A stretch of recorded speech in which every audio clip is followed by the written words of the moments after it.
Chair, we are now live. Thank you very much indeed. Good evening. I am Councillor Caroline Culver, Chairman of Scrutiny Commission. Members of the Commission present this evening are Councillors Anthony Amatharaj, Dominic Bowick. We will be joined shortly by Laura Coyle, Eric Pattenden, Christopher Reid and Martha Vickers.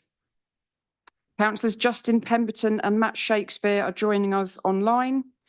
Council officers who are present this evening are John Winstanley, Service Director for the Environment, Carolyn Richardson, Service Manager for Joint Emergency Planning Unit, and Paul Backus, Principal Engineer for Drainage and Flood Risk. I would also like to welcome from Thames Water, Danny Lehman, who is Performance Director for Waste, Jennifer Pearson, Operations Manager, Shelley Hartnell, Area Network Manager, Sean Walden, Head of Operations Clean, Nikki Hines, South Thames Valley Stakeholder Engagement Manager. And from the Environment Agency, we have Dave Willis, Area Environment Manager, and Maddie Adams, Area Flood Risk Manager. In addition, I would like to welcome representatives from the various flood wardens locally and also Action for the River Kennet and the Angling Trust. And I believe we've got one more guest to join us in due course. Gordon Oliver is clerk for the meeting and Thomas Radbourne is the Zoom host. Tonight's meeting is being live streamed on YouTube, so members of the public are able to follow proceedings. If we hear the fire alarm, we must leave the building immediately via the emergency exits. The assembly point is the Dolphin car park. If the lockdown alarm sounds, we will await instructions from officers. We will adjourn the meeting until such time as it is safe to proceed.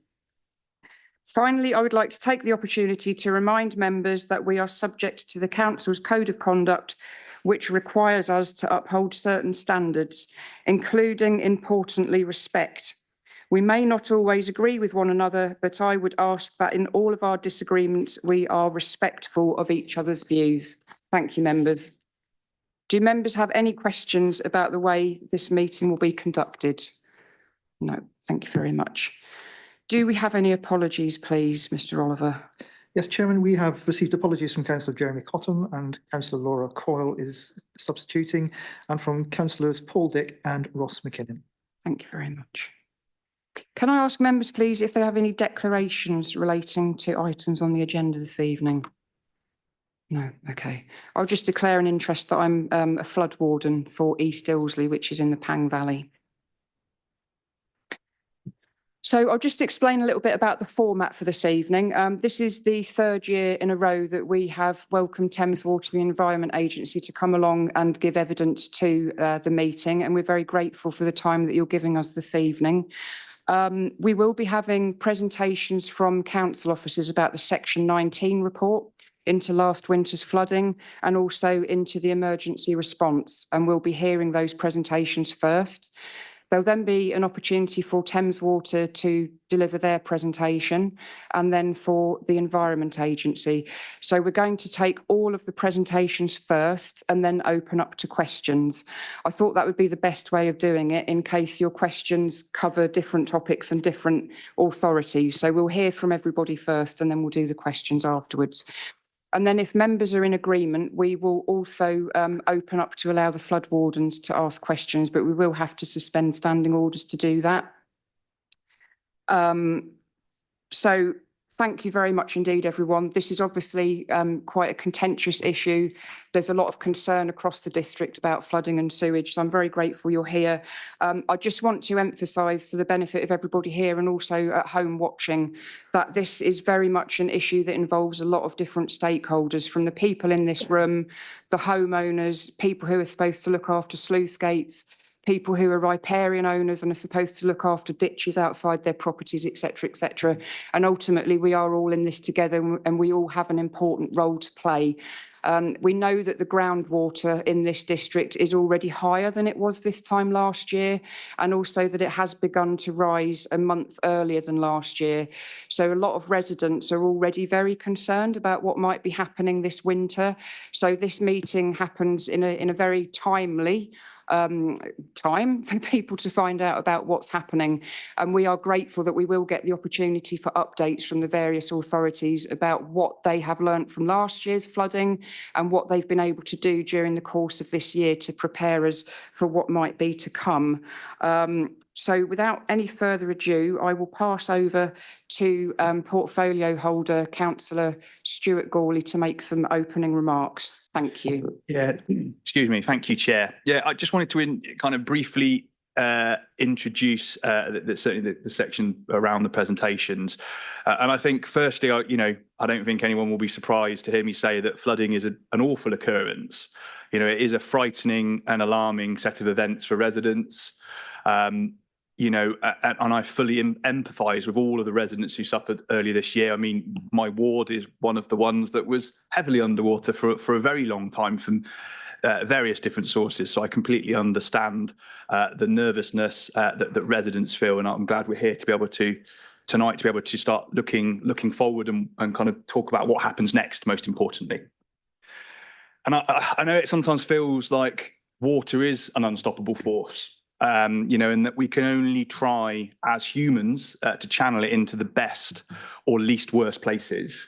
And I think that is, one of the big fears that comes with water and with flooding specifically. But with climate change, it is something that we are going to have to learn to live with, and we're going to have to learn to adapt, and we're going to have to learn how to evolve, and understand and better protect and prepare ourselves and our communities. And I think Councillor Culver summed it up nicely when she said we're all in this together, and we really are when it comes to flooding.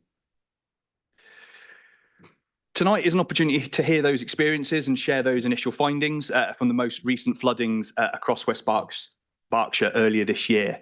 However, there will be much more work to come to prioritise, to seek funding, and to investigate what we all can do to help mitigate and alleviate flooding around West Berks. I also want to take this opportunity to thank our volunteer flood wardens and flood forums for the valuable work that they have done in our communities and by being the eyes and ears on the ground across West Berkshire, and also for sharing their lived experiences. I think it's really important that we have that intelligence on the ground and we understand what it's like to live with these situations. I also want to thank the officers and staff from all of the risk authorities here this evening for the hard work, flexibility and focus throughout the floods early this year, and also for the work that's gone on since then, because in most cases the work just hasn't stopped. But let me be clear, there is more for us to do. We all must not stop looking to find solutions and mitigations to flood risk. We must not stop finding better ways to do things, and we must not stop finding better ways to evolve our collective responses. And that's really important. We, all the risk management authorities and our local communities, must continue to learn, and we must continue to adapt how and what we do to prepare ourselves for flooding events. And I think to echo Councillor Culver's comments earlier, as a word of warning, as I look ahead to the winter this year, we've had the wettest September on record, I believe, in Berkshire, and there's no sign of it really improving. So I would use this opportunity to say to everybody, prepare now. I say to residents and communities, check to see if you're in a flood zone. Sign up for the Environment Agency flood alerts. And I say prepare, protect your property and develop your personal resilience plans. I really do think, and I hate to say this, I don't like being the bearer of doom, but I am normally a very positive person. But I think it is a case of when we flood this year and not if. And I think that is really key to kind of keep getting that message across to people. Please do prepare for flooding because it is highly likely we will see it across West Berkshire this year. So thank you very much, Chair, for the opportunity to speak, and I'll hand back to you. Thank you. Thank you very much, Councillor Gawley. I'm going to hand over now to Carolyn Richardson, who's going to give a presentation about the emergency response last year. And Carolyn has 15 minutes to deliver this. Thank you, Carolyn. Thank you, Chair. I'm going to try and go very quickly through this because some of it is not going to be a surprise to many people, and certainly the first few slides anyway, and possibly the last one as well.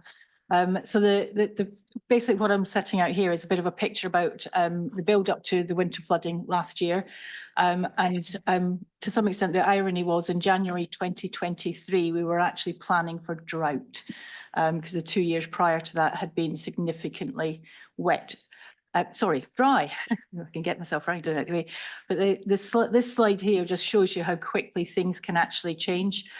In that running up to the December period, we had only 3 months that had been lower than the average rainfall. Every other month we had above average rainfall throughout 2023.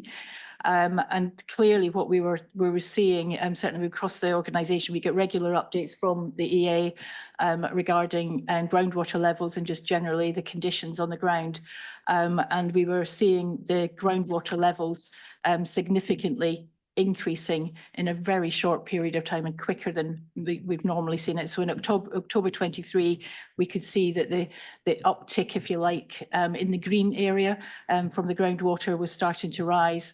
And by the December, the water had risen, that it was into the blue area, which is meaning that it was going to, the groundwater was likely to be in a flood situation.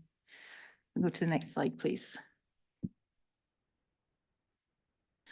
Right, so what we did, we had, because of the indications that we were getting, we were starting to do the preparations for the event itself because we were concerned about the flooding. So we started off with a revision of our adverse weather plan and training on that. We have an annual flood warning meeting that we have every year anyway, and it was fortuitous. It was in November. It was in late in November, but it was good timing.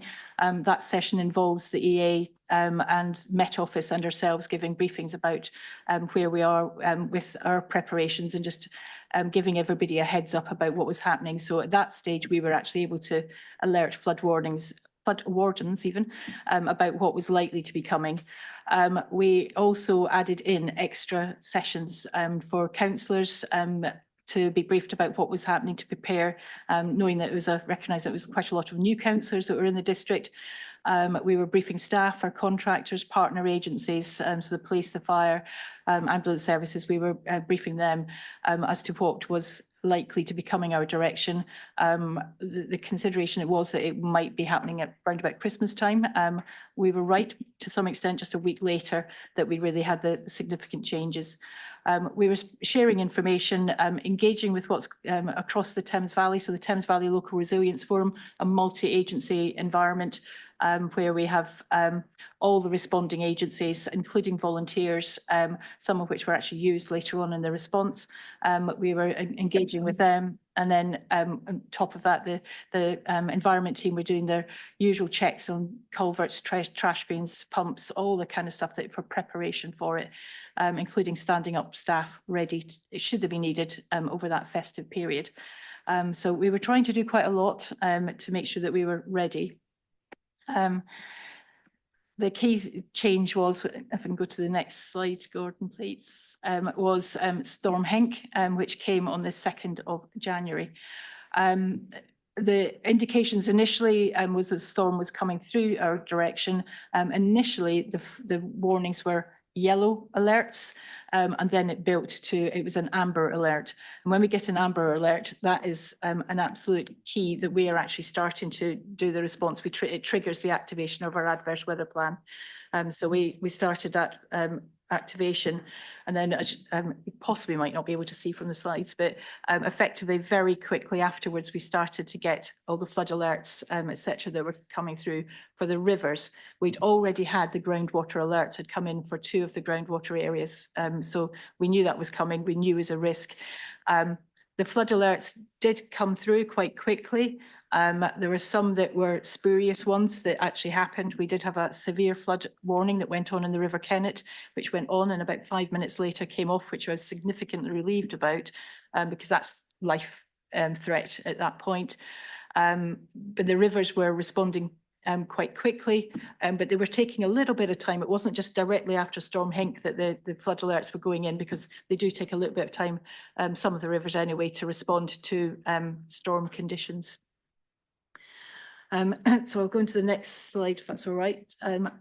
basically we were then going into response mode.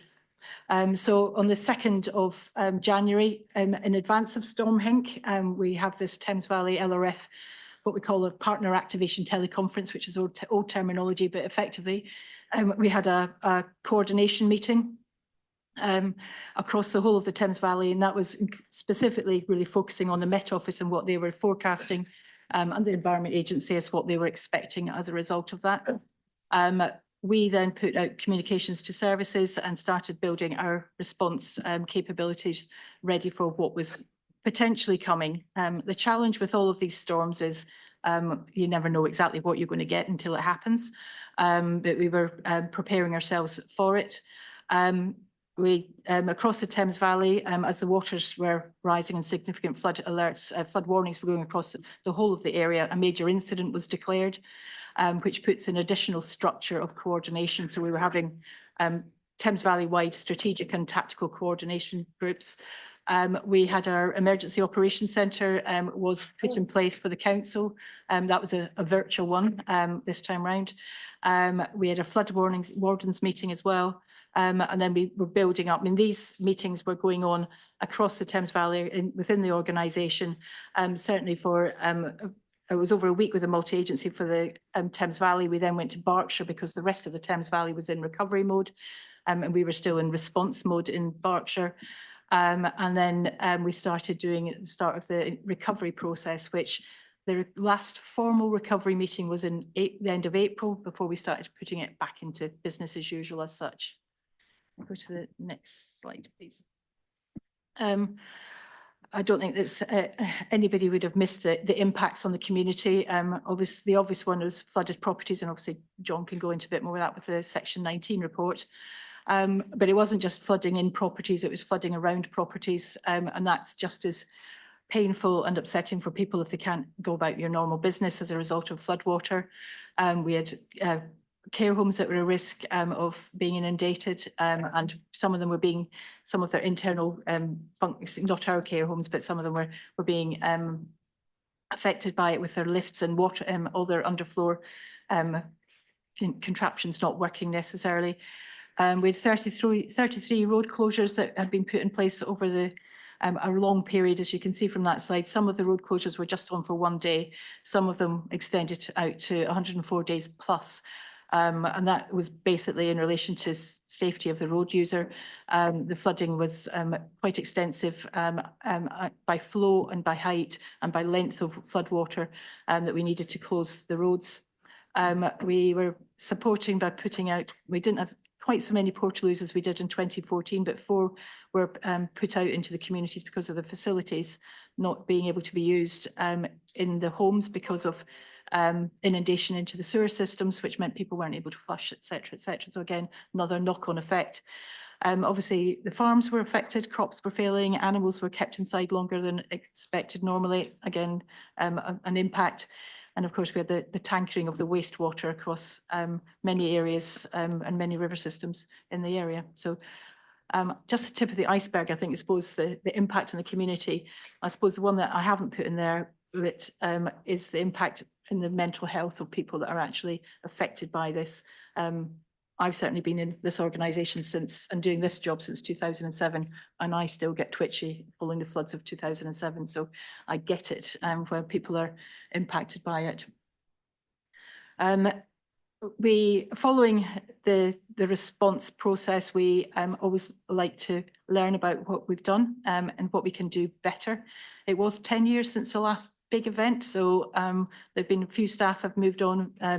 So there was always something to learn. So we did a couple of things. We did a community survey which focused on the flood wardens and the town and parish councils, and we got I've clustered. I couldn't get it down to 10. I thought I had to leave it at 11, but a number of impacts that of what the survey basically was coming back with, and these were the key points that were coming through about the sewers, about the road closures, the expectations in relation to sandbags, and whether we did or we didn't deliver them and provide them.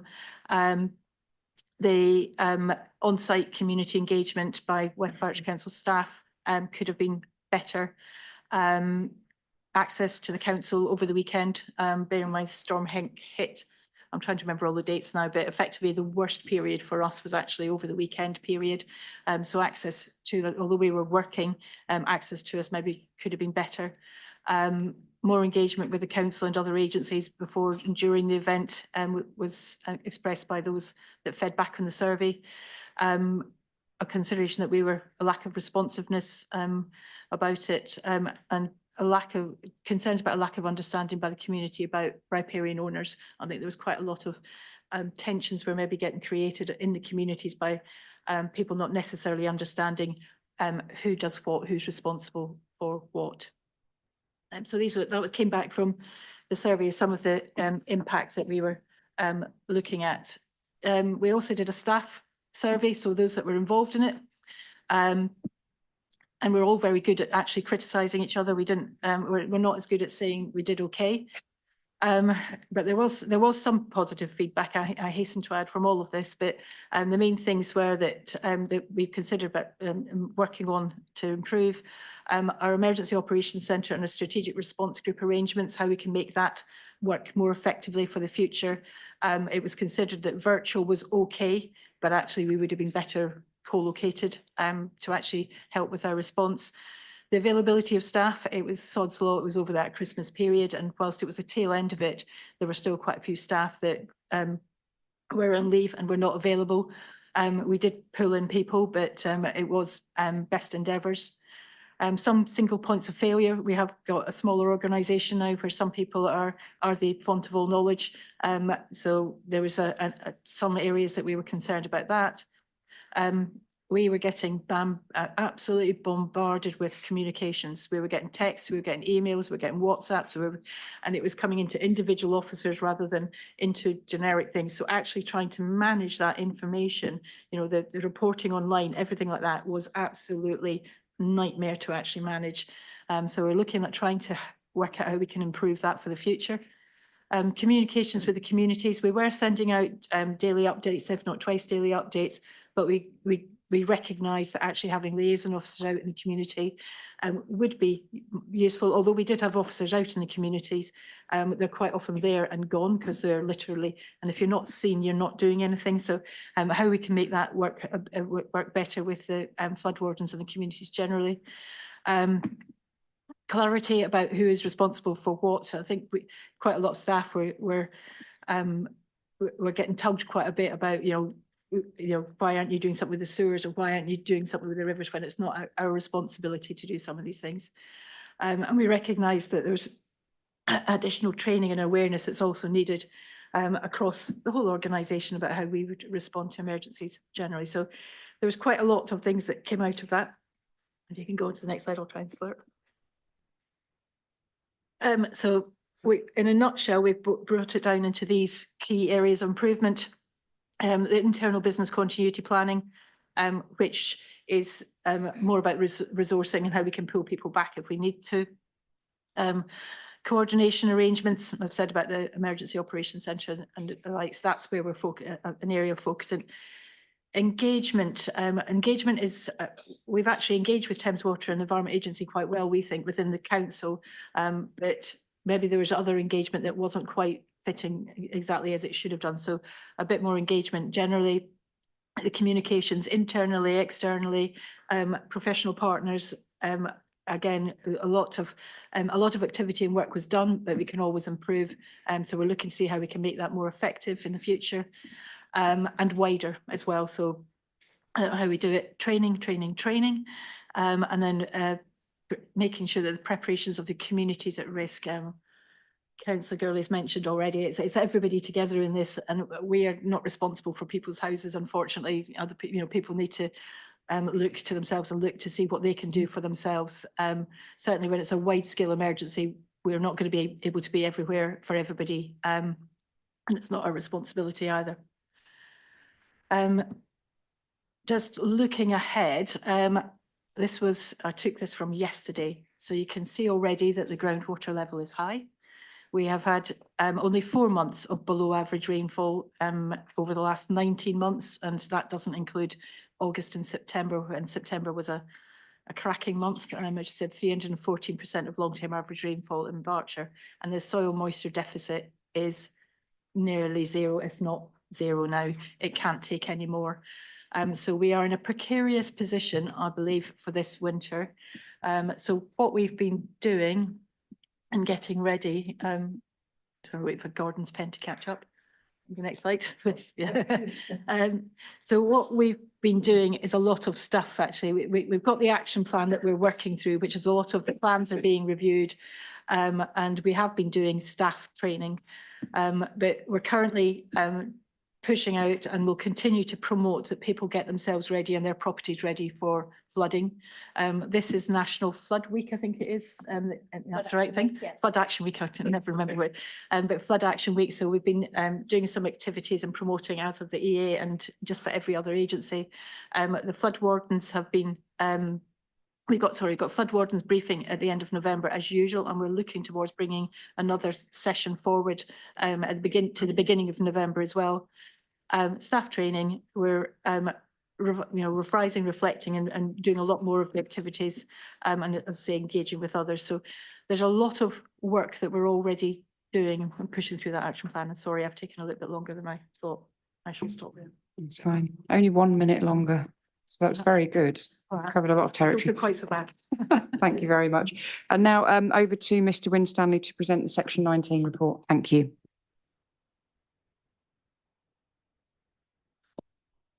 I'll just wait for the presentation to come up.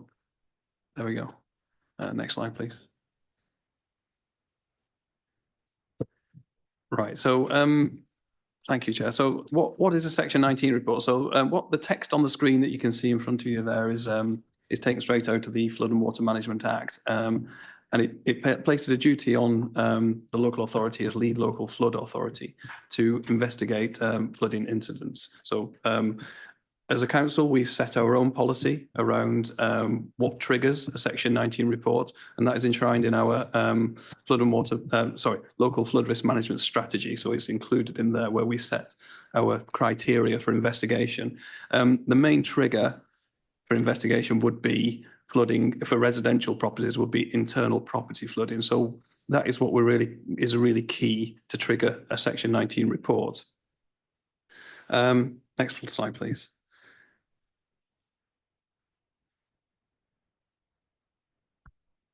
Sorry, yes. So, sorry, this is stuff on here. So there we go. Right, so yeah, so in terms of, it's very important for us to understand what properties are flooded. And I'd like to thank our flood wardens and locals and local residents and councillors, etc., who are really important in letting us understand who was flooded, and the input's invaluable. Understandably, homeowners can be very reluctant to formally tell us that they've been flooded internally. It's something that we've experienced over quite a number of years and number of rounds of flooding that to get information can be quite tricky. And it's often why our information differs to local information, because they're a bit more reluctant to let sort of establishments know that they flooded internally, usually for insurance reasons. So in order to try and tease that information out of our residents, we leaflet dropped areas that we knew were flooded, just to try and make it a little bit easier for residents to respond.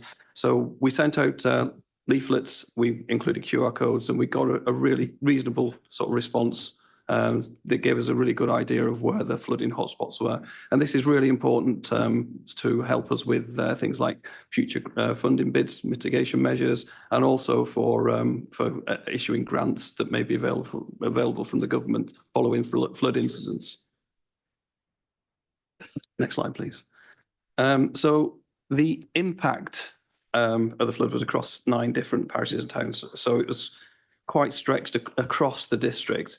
It started in January and stopped in May. There was most definitely sewer flooding prior to this, but for the purposes of internal property flooding, those were the main sort of periods of impact. We had all kinds of flooding occur across the district. Groundwater, river flooding, surface water flooding, we had the lot. The main problem areas were probably groundwater and river flooding. And it's always very objective as where river and groundwater turns into surface water flooding, but that also formed part of the problem. That manifested itself mainly on the highway. And these also resulted in sewer flooding and highway flooding, as mentioned. So it was a real complex, sort of in some areas, a very complex picture of what the causes were for the flooding. On this slide, this details the numbers of properties flooded internally and also the road closures. It should be noted that 77 properties across the district flooded internally. And if we compare this to 2014, when we had very different types and levels of flooding, we had 180 properties flooded in 2014. So although it's not good news when anybody floods, it's an improving picture. And I think that's testament to the work of flood forums, flood wardens, homeowners, landowners, and the agencies involved in the investment that's been put into flood defences over the last 10 years. But obviously there's more work to do. But it tells an improving picture, I think. So the Section 19 process so far. So this isn't the end of the process. This is a very good point to scrutinise the process and to gain feedback, but it's not by no means the end. At the beginning, we appointed external consultants, WSP, and we tasked them with going out and meeting the flood wardens and going out into the communities to try and understand what the impact was and where the extent of the flooding and what had actually happened. We also requested information from key stakeholders so that they could feed back into the process as well. In terms of sort of feeding back to flood wardens, we asked that, for comments back on the draft report from flood wardens, and a certain amount of discretion was given to the consultants as experts as to what feedback was included in the Section 19 reports. They were really after things that they could corroborate as fact on the ground. But as officers, we have all that correspondence from the flood wardens, although not everything was included, I understand that. And that will be used to inform our plans going forward around this. So obviously the report's been finalised and published and presented to scrutiny, and here we are today. Just a note on the government grants. The government issued a number of grants shortly after the initial storms, and there were certain criteria attached to that. We were told that a minimum of 50 properties had to be flooded internally, and there was also certain timescales that the property had to be flooded in between. There was four main grant streams, which was a recovery grant, which was a £500 grant if your residence was impacted. There was council tax discounts, business rates, discounts, and also property resilience measures, which is the key one for us really, because that's the one that will give that ongoing benefit. So we've been very successful in contacting people who've been affected, and so far we've distributed £120,000 worth of grant, and we're still talking to residents about the property resilience element, which is very important, and there's still residents coming forward and claiming that money, and we're talking to them, and that will go over the next 18 months to 2 years, I think, until the grant stops from this period of flooding. There were some specific questions I wanted to cover. There was a question that I received about pumping from cellars and other areas, and I think there was a tendency for people to try to protect their properties from flooding by pumping, particularly onto the highway. Now, we took a very pragmatic approach about this during the flooding this time, because there wasn't any really cold weather during that flooding. If there was, I think we'd have had to have taken a different view, because it is illegal to pump onto the highway. Common law drainage prevents this. There's also sections of the Highways Act which would prevent pumping onto the highway. And common law drainage would also prevent pumping from other people's land. So it's illegal. So it's something that we need to work with residents to try and understand why they're pumping, what they are trying to protect, and to see if there's other ways that they can protect their property without the need to pump onto other people's property. That shouldn't be an excuse to protect your property, to pump onto other people. So that's something that we need to try and understand on an individual basis and take that forward. I was also asked about clarity about who is responsible for cleaning up after sewage has landed on the streets. And that's something I think the Thames Water have answered quite well in their response to some of the questions. So I'll leave that one for Thames Water to cover. Another question was, as lead local flood authority, do you have any concerns regarding the pressures to develop? And do you feel confident the local planning authority gives proper regard to the potential impact of development? Well, we are confident that our planning colleagues have given due regard to flood risk as part of the local plan process. we know that what they've done is very robust. But as lead local flood authority, we are always very nervous when it comes to development and flooding. So we're not complacent. We know that there's things that we need to do with regards to our own supplementary planning guidance for flooding. We've got one, but we probably need to update that in light of our Section 19 reports and in light of the new local plan. So there is work to do there. And there was a question about enforcement powers with regards clean connections on private land into foul sewerage, and have West Berkshire Council ever served notice under our powers? As far as I'm aware, no, but I think Thames Water have answered this very well, because the first port of call to try and resolve this is through negotiation. So it's very rarely gets to an enforcement stage, but I think that's something that perhaps Thames Water could cover as part of their response, because they have a set process. Next slide, please. So in terms of actions, obviously we haven't waited for the publication of the Section 19 report to move forward with some of the issues that we've found in the report.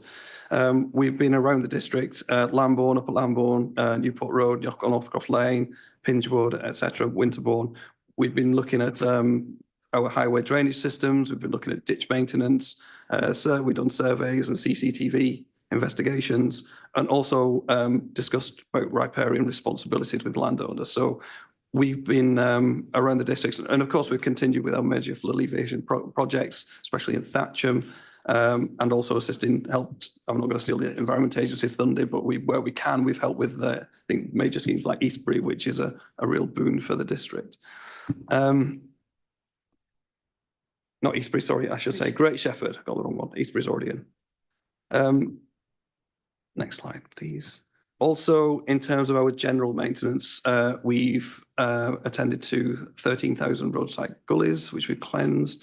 We've cleansed 107 soakaways, and also we've been out there and cut or cleansed 2,500 grips, which are, if you don't know what a grip is, it is a little cut into the side of the road which drains the highway into a ditch. So we've been out there making sure all that is in working order, especially in these flood risk areas, to make sure that we can get the water off the highway as best as we can. So what next? This is, as I said before, this isn't the end of the journey. The actions from the Section 19 report, which will be considered as business as usual, will be added to our existing work schedules. We'll need to assess and prioritise the longer term projects. As I mentioned earlier, some of the causes of the flooding are very complex and will need investigation and study. So we'll take on board the comments from stakeholders and prioritise that process. And that list will be reported to the portfolio holder for highways and environment for individual decision to create a programme of works over the coming years. A lot of these schemes, which are very complex and very involved, will need external funding to deliver them. In the past, we've been particularly successful with DEFRA funding through the Environment Agency. We work closely with the Environment Agency to try and prize as much funding as we can towards them as possible. In terms of timescale, we will probably report this for the prioritised list for individual decision in the new year. But the other schemes, I can't really put a timescale on that at the moment, because it will take a degree of investigation and assessment. And that is it. Thank you very much. Great, thank you very much indeed for that, Mr. Winstanley. We'll move on to Thames Water next. I just want to point out that members of Scrutiny Commission and also the flood warden sent some written questions to both Thames Water and the Environment Agency in advance of the meeting. And a couple of days ago, Thames Water very kindly sent us a written report answering the questions that had been directed to them. So they are online. They're part of the online agenda pack if members haven't had a chance to look at that yet. So when we come to ask verbal questions, if you feel that your written question has been answered, then there won't be any need to ask that again. So I think that was quite a useful exercise to get that information ahead of the meeting. So I will now pass over to Thames Water, and you've got 20 minutes for your presentation. Thank you. Thank you, Chair, and thank you for the opportunity to come along and talk about the challenges in this area this evening. I guess I'd like to start by apologising for the disruption that was caused over the winter last year. We take our responsibilities for both the supply of water and waste incredibly seriously, and it's not acceptable for us to have sewage entering people's homes or properties and for it to be spilling onto streets. And that's something that we're working very hard to address, and we'll hopefully cover some of those aspects during our presentation. Likewise, we take our responsibilities to the environment incredibly seriously, and we are working really hard to make sure that we're providing healthy rivers and preventing pollutions in this area. And again, we'll cover that as part of our presentation as well. As you said, we've tried to answer as many of the questions that were sent to us beforehand, and thank you to everybody who sent in questions. Some of those are quite detailed. We've tried to pull out some of the key themes in our presentation, but happy to answer questions if we've not covered those key aspects either in the meeting or offline afterwards.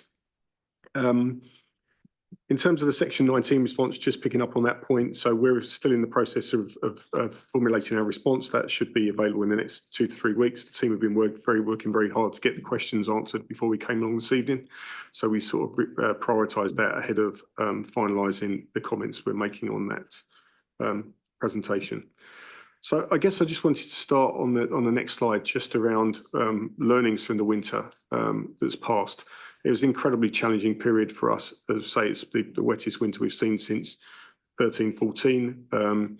And the team have been working relentlessly through the winter and have continued to work relentlessly to try and make sure that we're in better shape going into the winter ahead.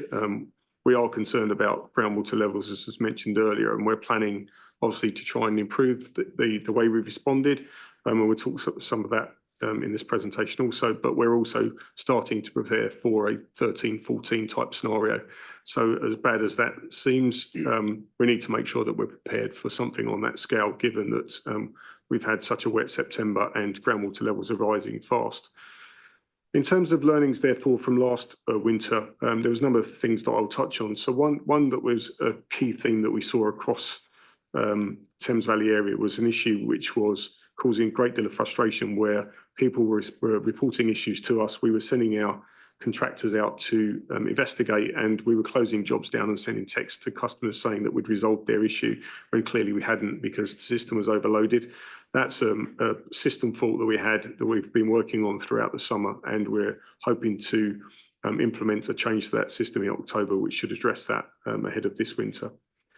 We had another report of blockages. Trying to find blockages in a hydraulically overloaded system is incredibly difficult. We probably didn't do the level of investigation on some of those reports as we should have done. That's a learning that we've taken away, and we've been doing some work with our contractors again to make sure that we do our investigations more thoroughly. And we were looking at how we work with our contractors who do the bulk of the work in these areas to make sure that they're aware of the issues in the areas that they're sent to, and that we've got the right feedback loop so that we're making sure that they've done the right work when they attend. Shelley's been working very hard. Shelley's going to talk through the work that she's been doing to try and improve things in the network. One of those would be around the location of our filter units, and we've been working on that. So I'll leave that for Shelley to update on. Obviously, customer communication is key. We've been working really hard to try and make sure we've got the right information out there. And as was said earlier by Stuart around planning for this winter, we need to make sure that we've really communicated our plans clearly, and we'll be doing that over the next couple of weeks. But we also need to make sure we've got a presence on the ground, and we're working hard to make sure we've got the right customer representatives out on the street. That is slightly dictated by the extent of flooding we see across the whole area. We did have 30 areas that were severely impacted by flooding last year, including West Berks. And obviously, we're trying to stretch our resources across those priorities. We've done a lot of work analysing data to try and understand where we think the infiltration is getting into our system from flooding. Very difficult because the extent of flooding was so extreme. But that gives us that intelligence to understand where that's getting in. And then Shelley's been doing work to try and do lining and sealing in those areas so that we're better prepared for this winter. But that is a long-term project that will take decades for us to address in total. And each year we will need to learn from when we see these events to understand where floodwater's getting in, and that's into our assets and also getting into customers' assets. And we need to work together to try and make sure that We're all doing our part to make sure that we address the flooding, stop it having an impact on properties, but also having an impact on the sewage system, and we need to protect our assets from that as well. We've been working collaboratively with the local authority and the Environment Agency, and I'd like to say thank you for their support. This is very much a joint effort to try and have success. As I say, is going to need everybody to do their part. And it's great to have the support to try and work together to try and do our best to try and limit and mitigate the impact on properties, but also to mitigate the impact on the environment. Moving on to the next slide, Shelley's just going to talk a little bit about the customer and stakeholder communications piece. Thank you, Danny. So this is the proactive work we do in the field with our customers and our stakeholders. We attend and have been attended for many years the regular flood forum meetings and parish council meetings, and the flood forum meetings are where they exist. We attend the parish council meetings when Thames Water representation is required, which is usually most of the time because of the issues that we have in the area. We provide multi-agency updates based on the time of the year, and we'll update on the investigations we've carried out, funding that we've obtained throughout the year, rehab work that we've completed, and what we plan going forward into the winter. That covers off our mitigation, our response plans, and our availability and resources.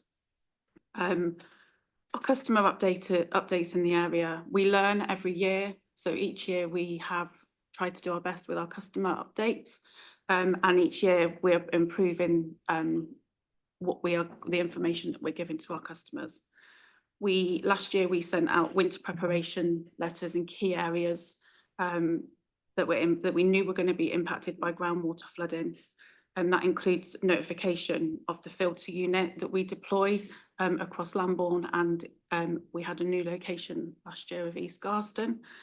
Those letters are delivered either by our customer representatives or via Royal Mail.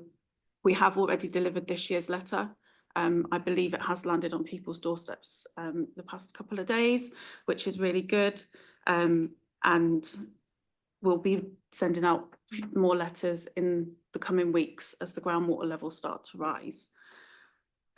We have sent out mitigation letters thanking our customers for their patience and understanding where we've had tankers in areas, and we've had filter units and over pumps in place.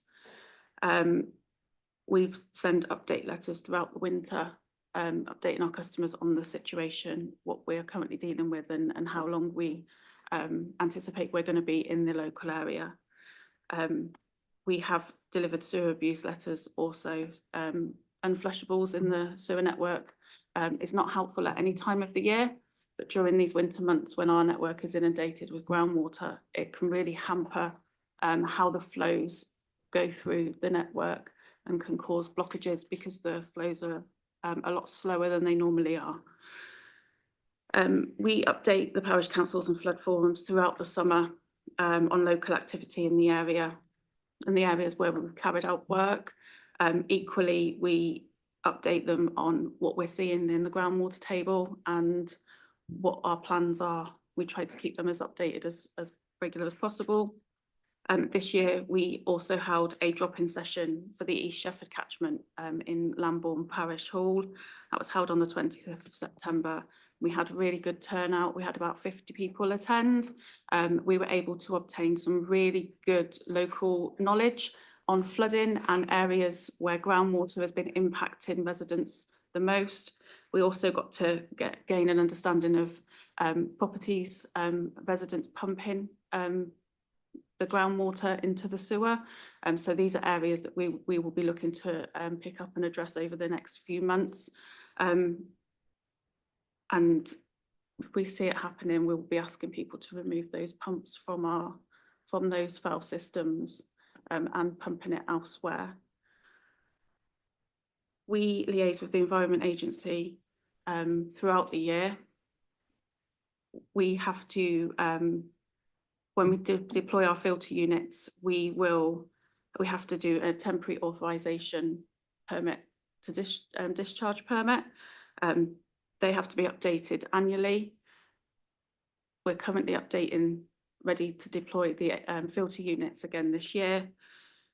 We hold quarterly meetings with the Environment Agency, and when the winter hits and we are in the situation we faced last year, I have a monthly meeting with the local Environment Agency officer during the winter period to keep him updated on our activities, our water quality monitoring, and just general conversation about what we're doing and how we can support each other through difficult and challenging winters. Next slide, please. I believe this is what was discussed at the last screening meeting, what we delivered in 2023. So Hampstead Norreys, we started work to seal 2 kilometres of high-risk sewers and manholes. As part of that project, we were also sealing 78 manholes and installing 23 low leak covers, which also curb surface water ingress, so anything coming from above the ground into the sewers. So that's what a low leak cover will do. Stamford Dingley, we will have 400 metres of leak tight lining and 15 manholes sealed. Work was due to commence October last year. Aldermaston, we were delivering 1.4 kilometres of leak tight lining with seals in each manhole. And this was phase 2, and that was following work delivered the previous year. Compton, we delivered 420 metres of leak tight lining, and we sealed 31 chambers across Compton. That was completed earlier in 2023. East Garston, we delivered 21 metres of leak tight lining to connections coming into the main sewer, and 27 metres of leak tight lining to the main. We equally sealed 5 manholes. Next slide, thank you. What we have delivered this summer. So this summer, you'll see we've delivered quite a significant more than what we previously delivered. Hampstead Norreys, we have, whilst the promise was to deliver 2 kilometres of lining at the beginning of this year. Due to groundwater levels, we weren't able to complete all of that. Groundwater levels have remained high in Hampstead Norreys throughout the summer, and that has had an impact on our network and meant that the flows have been quite high, and it's difficult to manage those flows with mitigation. So what we have delivered, and we are still out there, is 1.8 kilometres of leak tight lining. 606 metres of that was already lined. So we've done a further 475 metres. We've also end sealed those, the existing lining. So that means that groundwater can't travel between the layers of the pipe. We have delivered and recently completed 420 metres of leak tight lining in Eastbury, and 11 manholes were sealed as well. We've delivered 60 metres of leak tight lining in East Garston, and we've sealed 3 chambers. We've delivered 64 metres of leak tight lining in Great Shefford, and we've sealed 3 manholes. And Walton Way in Newbury, we've delivered 190 metres of leak tight lining, and we haven't stopped there. So we've come out of summer. It hasn't been particularly kind to us. It has been wet, and groundwater levels have remained high in some places, and river levels have remained high as well, and they impact our network. We are still investing. We have just started work in Upper Lambourne to seal 1.25 kilometres of leak tight lining, and we are sealing 19 manholes. We'll also be installing 14 leak tight covers where we know surface water and flood water flows over the road surface and enters the network from above ground. We'll be planning a phase 2 on Walton Way in Newbury, where we'll be delivering an additional 90 metres of leak tight lining, and Pike Street in Newbury of 102 metres of leak tight lining. The hope is to get that delivered before we're in the thick of the winter. Additionally, we've identified Western as an area that requires some leak tight lining as well, and we'll try to get that delivered as quickly as we can, but realistically we'll probably be looking at spring summer next year for Western, but we have got the funding approved, and that's to line approximately 490 metres of the main network. That could change upon further investigations which are taking place this week. I will pass back over to Danny. Thanks, Shelley. As you can see, there's been a lot of work going on, but there's a lot more to do. We very much have to learn every time we have a flood incident, which is obviously not great, but it gives us the intelligence we need to know where to invest.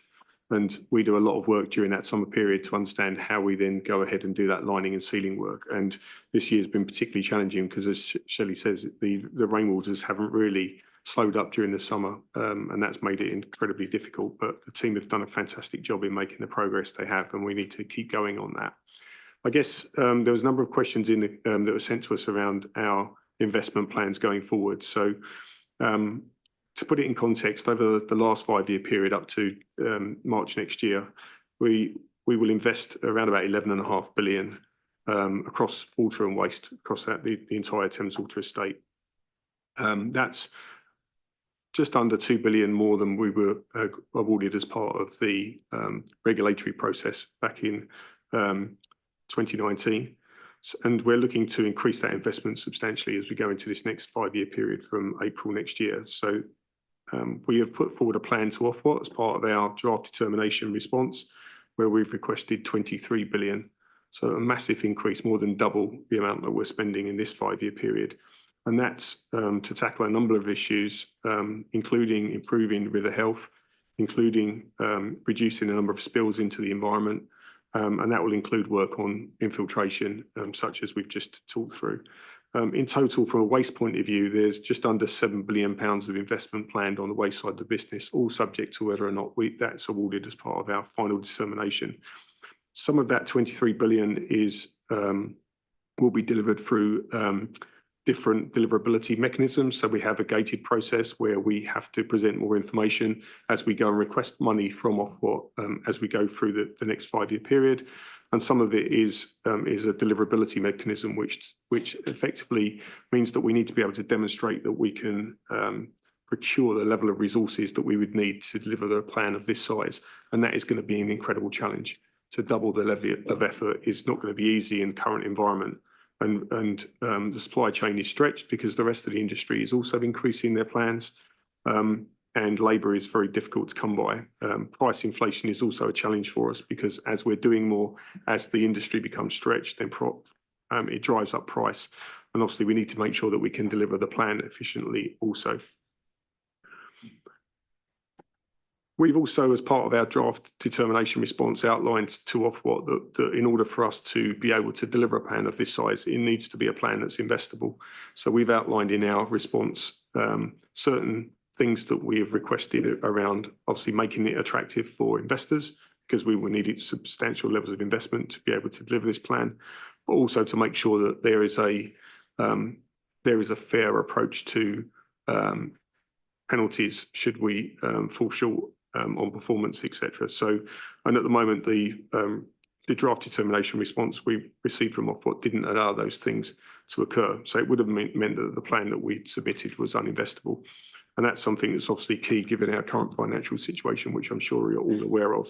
And we're working incredibly hard at the moment to try and secure the investment that we need in order to continue to move through this period whilst we wait for our final determination and then move into the next 5-year investment cycle. One of the things we're very conscious about is that this will drive a significant increase in customers' bills. So by 2030, we would see about £19 per month average bill increase. And that's a significant increase. And we're conscious that inflation is a challenge for people, and we've got people that will struggle to pay. So what we're also doing at the same time is increasing our support for customers who are least able to pay. So that would provide additional benefit for customers tens of thousands of households that would be in that situation. There's largely people that are receiving benefits, etc. As I say, we've been working hard to try and pull together that plan. The plan on the waste side of the business largely looks at a number of areas. So one is what we call the National Environmental Programme. So that would look at areas where we're looking to improve river health through activity at sewage treatment works, etc. That would be, for example, to invest in phosphorus reduction schemes, ammonia reduction schemes. In some cases, it will be increasing the throughput of the sewage treatment works to enable us to treat more flow to reduce the number of spills into the environment. And within that waste plan, there's also £800 million worth of investment in reducing the number of storm overflows, which is set out in one of the requirements that we need to meet as we go forward between now and 2035 and then onwards to 2050.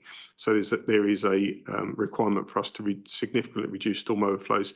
We will do that in a number of ways. One thing will be to work with others around sustainable drainage and making sure that we're ideally only treating foul water rather than surface water in a number of cases, particularly through new developments.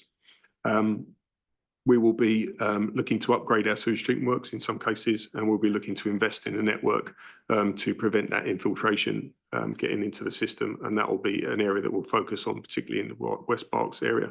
But there is quite a substantial package of investment in this area over the next 5 years, building on the investment that we've done in this 5-year period.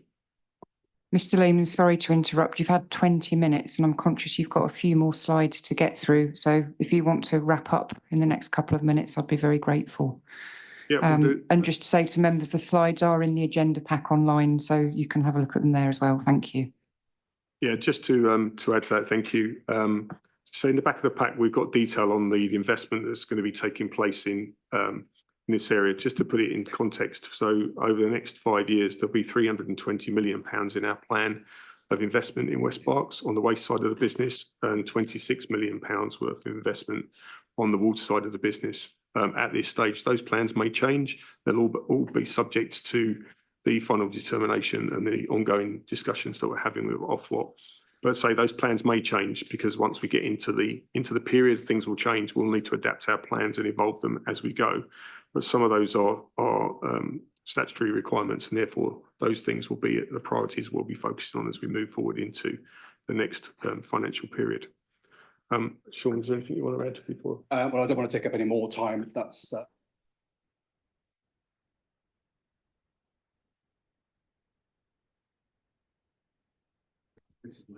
Excuse me, I do apologise. Would you be able to turn your microphone on, please? beg your pardon.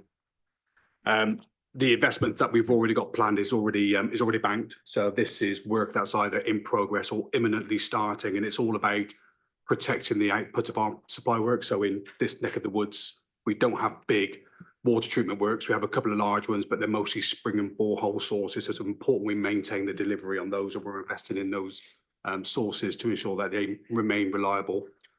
We're investing in growth and we're investing in leakage. So those are the kind of 2 and 3 main areas for water investment. Thank you very much indeed, everybody. Sorry to cut you a bit short there at the end, but thank you for sending in your answers to the questions in advance and the presentation slides as well, because they will be available to the public as well if they should want to go and have a look at that. I'll now move over to our guest from the Environment Agency, and you have 20 minutes. Thank you. Thank you. Sorry, would you mind? Thank you, Chair. So I'm Maddie Adams and I'm one of 2 flood risk managers in Thames area at the Environment Agency. My remit includes the incident management portfolio and the partnerships and strategic overview teams.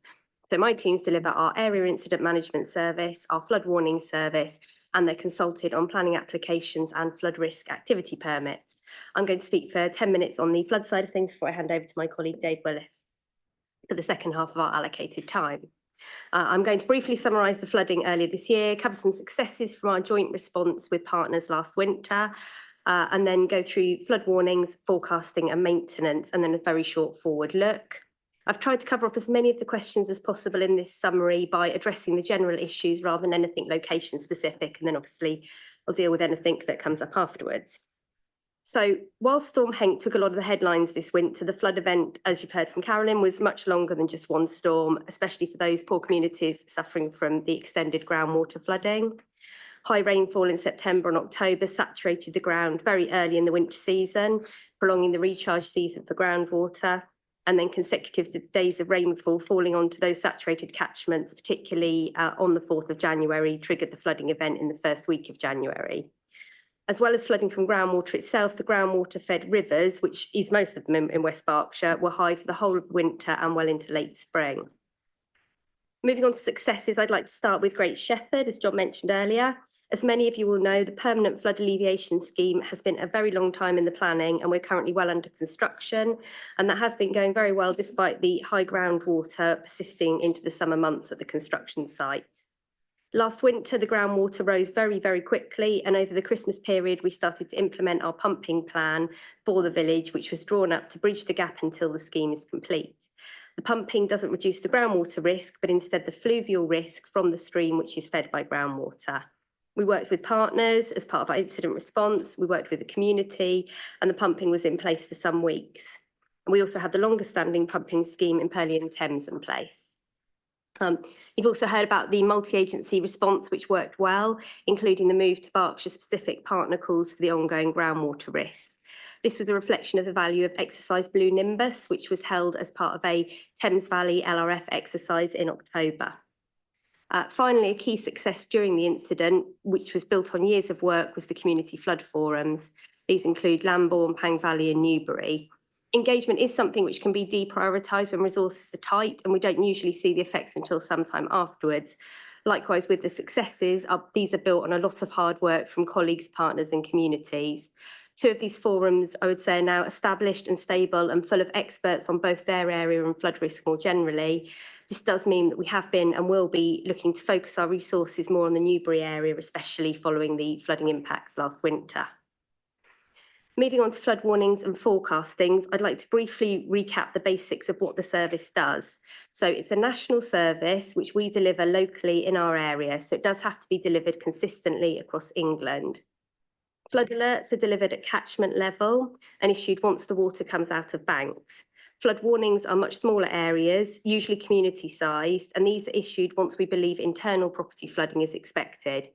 So our threshold for each of those warnings is the doorstep of the first property to flood in the flood warning area. After every single flood warning is issued, we review whether the threshold was appropriate based on the data that's provided. Our service is what we call forecast-led. That means we look at the river levels which are forecast using forecast models, and we aim to give a 2-hour lead time, that's 2 hours notice before impact, so customers can take action. However, we don't have those forecast models on all of our catchments. Notably, on the whole of the Pang Valley, there are no forecast models, which makes giving that notice much more challenging. The better performing forecast models we have are on the River Thames, but these aren't sufficiently accurate in terms of times for us to include exact times and peaks, even on the River Thames. On the tributaries, this is even more challenging. What we always do aim to do is provide an approximate time of flooding. So it might say in your flood warning this evening or tomorrow morning, and also a comparative event, which can provide reassurance or an idea of what the impacts will be like. So for example, last winter, we could say to those customers in Shore, when we issued the flood warning in February, that it wasn't going to be as high as the January levels, which we hope provided some reassurance. That brings me on to the Shore flood warning itself. So following a gauge location move, despite our best efforts calculating the changes, the thresholds were incorrect in January, which meant that both the flood alert and the flood warning were very late, and I'm really sorry about that. We carried out an emergency review in the first week of January, and we were able to amend the thresholds and then confirm that they were correct through impacts later in the winter. And thank you to the colleagues here in the council and to our customers for providing the data that allowed that to happen. Moving on to maintenance, our maintenance teams work year-round, as well as proactively and reactively during incidents. And many of you will have seen our field teams out clearing trash screens and potential areas of blockage when we have a storm forecast. We publish our annual maintenance programme on gov.uk, and this can be accessed in a map-based format. We always aim to use the resources we've got allocated for a particular activity in the most effective way. Whilst we have powers to carry out maintenance, these aren't duties and the obligations remain with the riparian owners. The nature, extent and timing of any maintenance is for the riparian owner to decide based on what risk they're prepared to carry, as ultimately it's their responsibility. Maintenance also needs to be carried out sensitively, particularly in our chalk catchment, and our asset performance team cite a particular success as the work at Eastbury. A good amount of planning has gone into this work over the years between our asset and field teams and the local flood group. We take into account the needs of the Lambourne as a chalk stream, what our field team know about the area, and the concerns of the flood group in carrying out that work. In terms of how we manage the River Thames itself during a flood event, the weir gates on the Thames are primarily a navigation asset. So during normal operation, the lock and weir keeper's primary aim is to maintain water levels upstream of their site to allow navigation. As flows get higher, they steadily open more weir gates to allow more water to flow downstream. During large-scale flooding events, such as last January, there does come a point when they've opened all the weir gates that are available to them, and at this point, there is nothing more they can do to control the flow and level of water. This point usually occurs just above flood alert level, so before any internal property flooding takes place. At this point, the river operates as a natural, uncontrolled watercourse. We don't make weir gate movements to reduce flooding impacts to any one community at the cost of another community. So I'm just going to briefly mention what's coming up in the next 12 months now. So first of all, we have a new national flood risk assessment mapping system, which is known as NAFRA 2. It's a big step forward for us and will lead to more accurate assessment of fluvial flood risks. There'll be some transitional measures and webinar on the new data will be shared with partners next month. We've also got a new flood warning system, which is due to launch early next summer with a new provider. So it will be different to the current system, but it will still be hosted on gov.uk. The project team have been working really hard to make it more useful for customers in terms of the information provided and improving the sign-up process. So that will improve the customer's knowledge of what the risks are at that time. Further ahead, the next 6-year capital programme starts in 2027, and it's possible that the funding structure might change, which might then open up opportunities to look at schemes which are not currently financially viable. So thank you very much for your time this evening. I'm going to hand over to my colleague Dave now. Thank you, Maddie.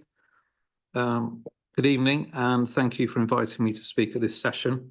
I'm looking to provide, as requested, an update on the Environment Agency's ongoing actions in regulating Thames Water. The Environment Agency's regulation of Thames Water is focused on ensuring that the company delivers its environmental responsibilities and covers 3 main areas. Firstly, the assessment and reporting of the company's environmental performance. Secondly, providing guidance on an assessment of the company's plans to protect and improve the environment. And thirdly, the determination of environmental permits and associated compliance assessment and enforcement action where appropriate. I will summarise the latest position on each of these 3 areas. In relation to the assessment and reporting of Thames Water's environmental performance, the Environment Agency undertakes annual assessments, which are published each summer.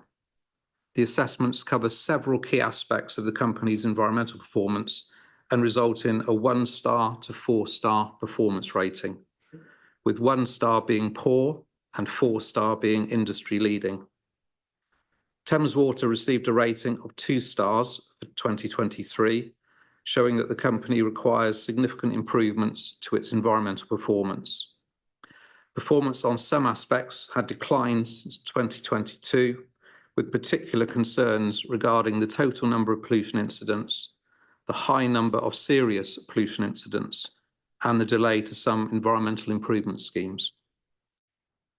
We're currently consulting on revisions to our annual environmental performance assessment, including its methodology from 2026 onwards, and we're including proposals to extend and tighten the assessment. In relation to the provision of guidance and assessment on the water company's plans, the Environment Agency's role includes the provision of advice to government on a range of water company plans, and also we lead on the Water Industry National Environment Programme, which you may hear described as the WINEP. It's a key part of the 5-yearly water company price review led by Ofwat. The WINIP sets out a 5-year investment programme of schemes required to deliver environmental obligations. Water company plans also include drainage and wastewater management plans, pollution incident reduction plans, and water resources management plans. These are all vital to set out the company's future plans to protect and improve the environment over the short, medium, and long term. Thames Water submitted its business plan for 2025 to 2030 to Ofwat in 2023, including the WINIP, which sets out the company's plans to improve the environment. This plan is critical to deliver key environmental improvements by 2030. The plan also includes implementation of the storm overflows discharge reduction plan. As Danny has already set out to some extent, in July, Ofwat published and consulted on its draft determination for 2025 to 2030, which for Thames Water allowed £16.9 billion to improve services and the environment. This represents a greater than 40% increase on the 20 to 25 period. The draft determination as stands includes all of the outputs and outcomes that were within the WINIP, i.e. all of the statutory environmental improvements. Thames Water have since submitted a revised plan, as Danny has said, and are currently in discussions with Ofwat. The final determination by Ofwat is due in December. The Environment Agency's position is that Thames Water must deliver all statutory improvements as set out in the WINIP and the Water Resource Management Plan and comply with all environmental permits. The environmental improvements targets for 2030 included within that draft determination include reducing pollution incidents by 50%, reducing storm overflow spills by 55%, and reducing phosphorus entering rivers from the company's sewage treatment works by a further 18% by 2030. We welcome the large increase in investment and associated environmental improvement targets.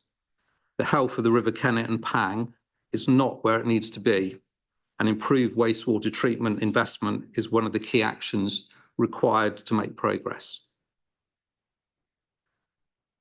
The Environment Agency's role includes determining appropriate environmental permits under the environment permitting regulations with conditions that control their environmental impact.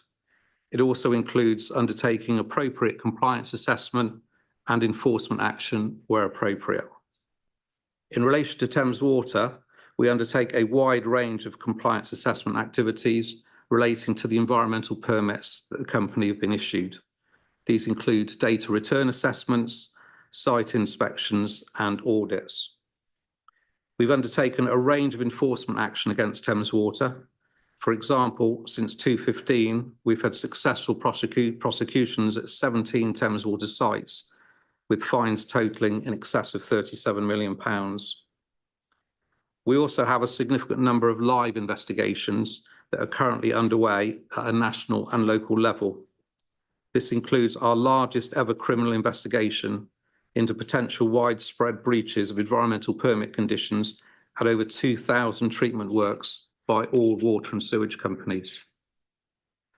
Our assessment indicates that there may have been widespread and serious non-compliance with environmental permit conditions. We are currently undertaking further investigations on specific sites.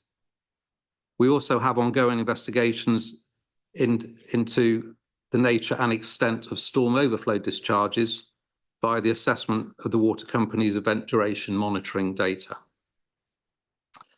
Our local investigation into the serious pollution incident at Thatcham in 2020 is now complete and with our legal department, and we will be sharing information on associated enforcement action in due course.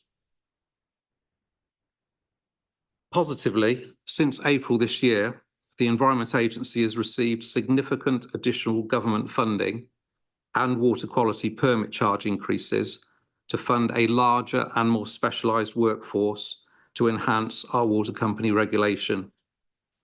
We are currently recruiting 5 new teams which will regulate Thames Water and deliver a step change in our regulation of water company compliance and enforcement activities.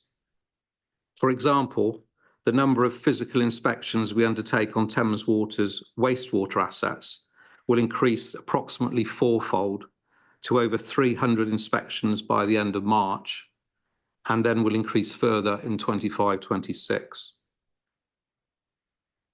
The Environment Agency also welcomes the Water Special Measures Bill recently introduced by government. This bill will lead to significant changes in how we regulate water companies. It gives us new powers, helping us to hold water companies to account faster and more easily.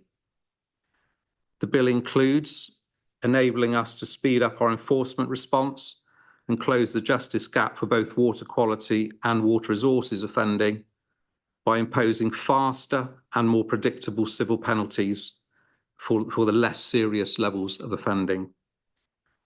The bill also enables us to focus our prosecution activities on the most serious offences and better allows us to recover enforcement costs from water companies, and we'll be consulting on a charging scheme to recover those costs in due course.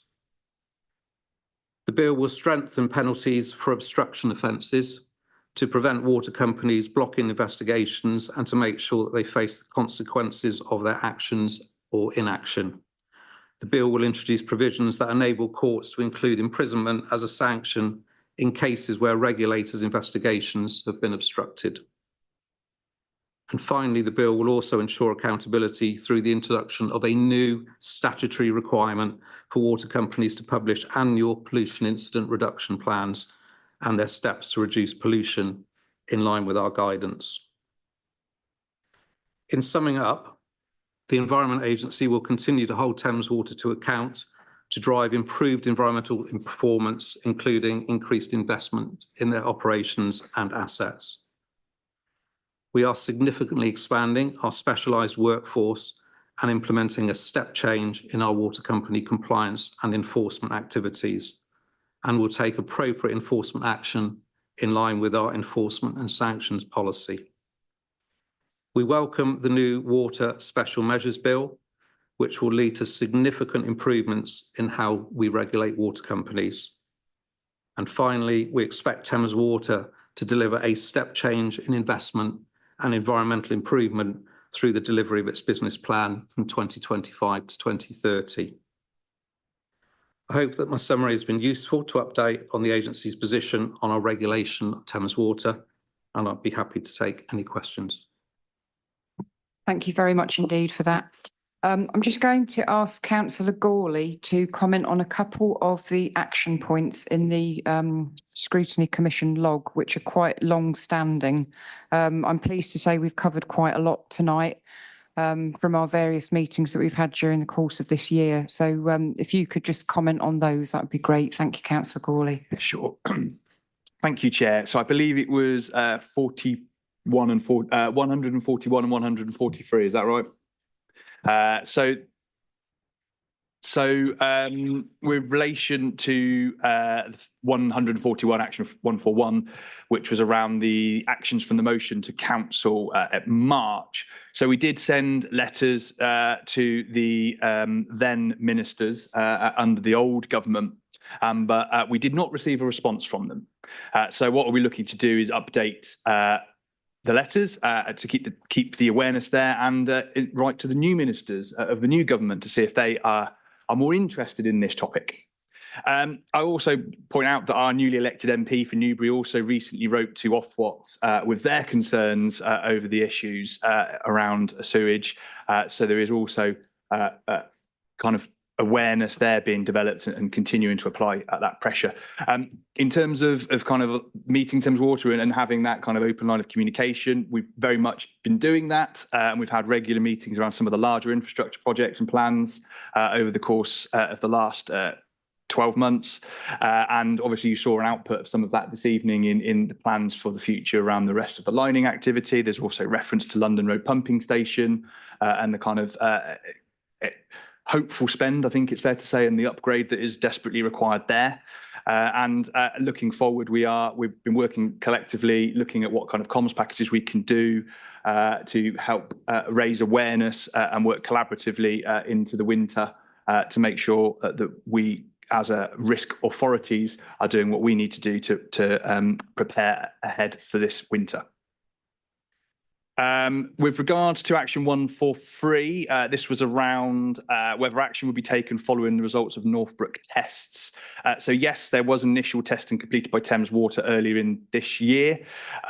Midway through the year, I can't remember the specific date off the top of my head now, it was either late spring or early summer, a walkover was conducted with representatives from the Environment Agency, so one of Maddie's colleagues came along, and one of the ecology team also.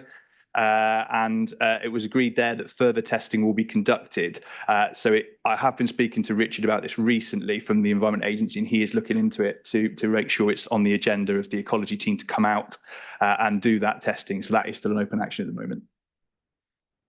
Great, thank you very much indeed, Councillor Gawley, for that. Right, thank you for everyone's presentations. I'm going to invite members of Scrutiny Commission to ask questions now.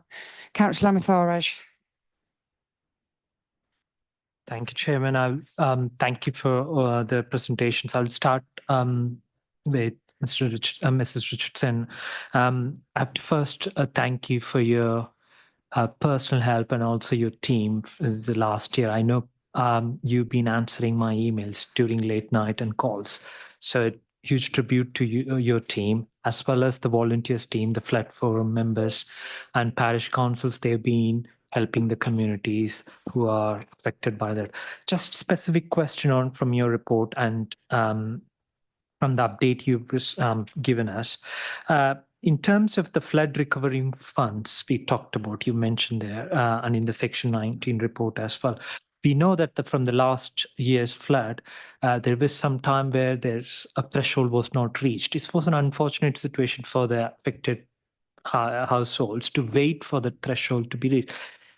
To put it bluntly, it's silly to just wait for a threshold to be reached when we know that 49 households out of 50 are affected and in need of support. So are we working towards a solution where there is a real-time kind of like inquiry into the government to engage with them to provide the much needed support instead of waiting for the threshold? And then number two question on the helpline.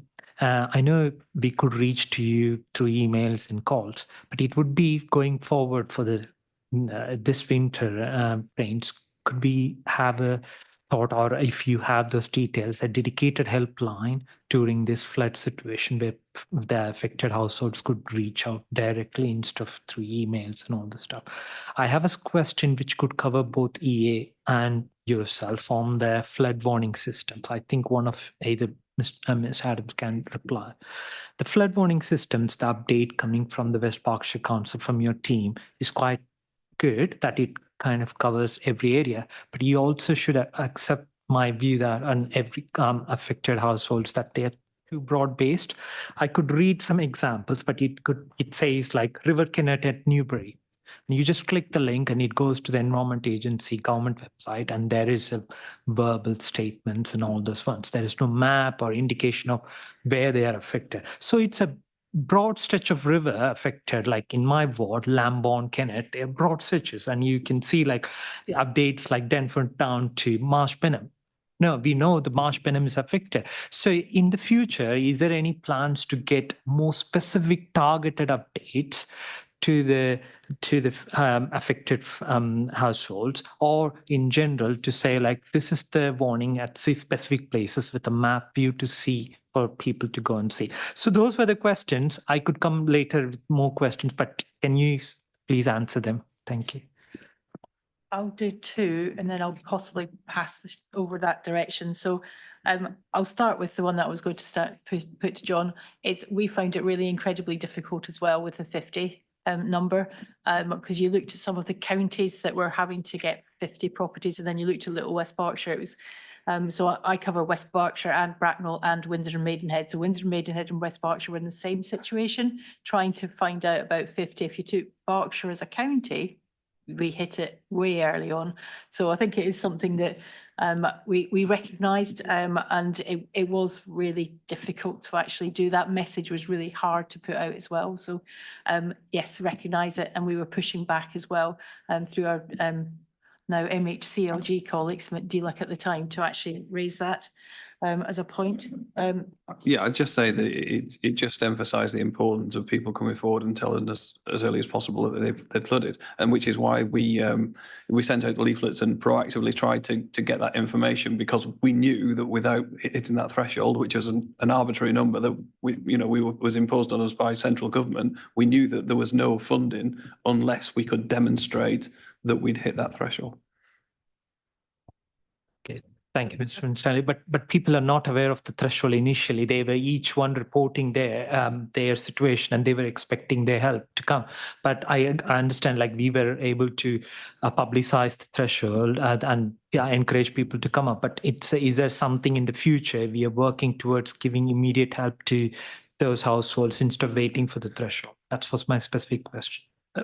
Well, we would have to rely on the government changing their approach to be able to do that. And I'm not aware that there's any proposal, but it's something that we can take up with MTLHG. So yeah, absolutely.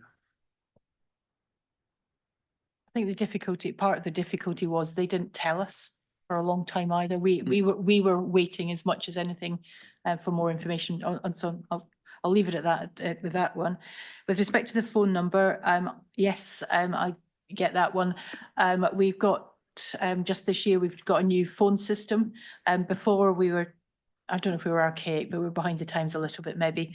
But there's always risks with new technology as well. But with a new phone system, we should be able to do things a lot more flexibly in our approach to making sure that either a helpline or a hunting thing so that more people can be picked up earlier.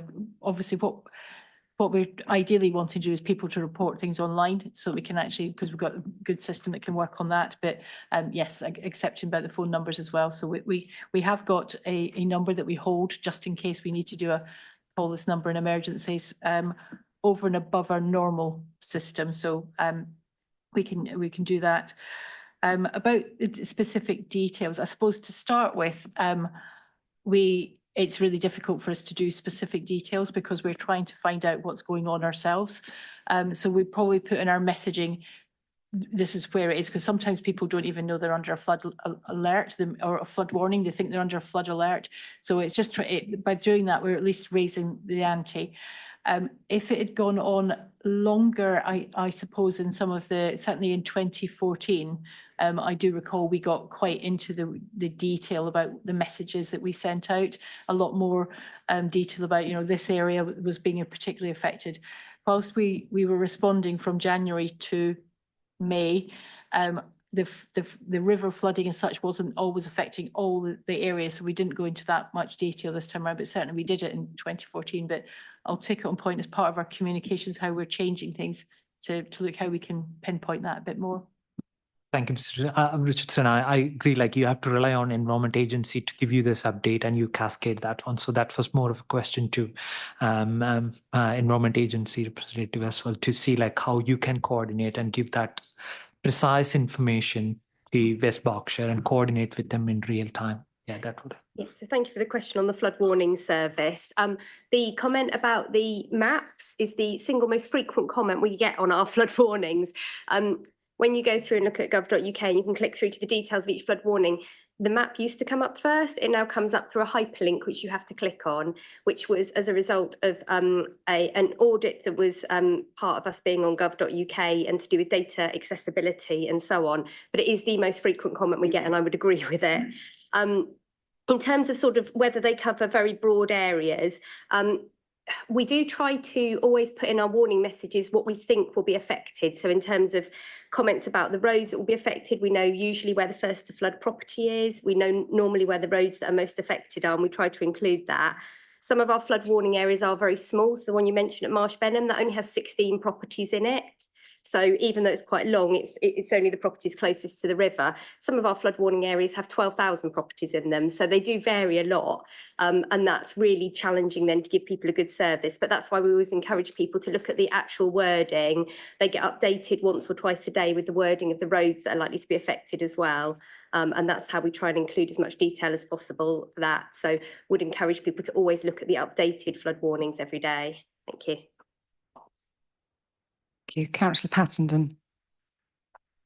Thanks very much.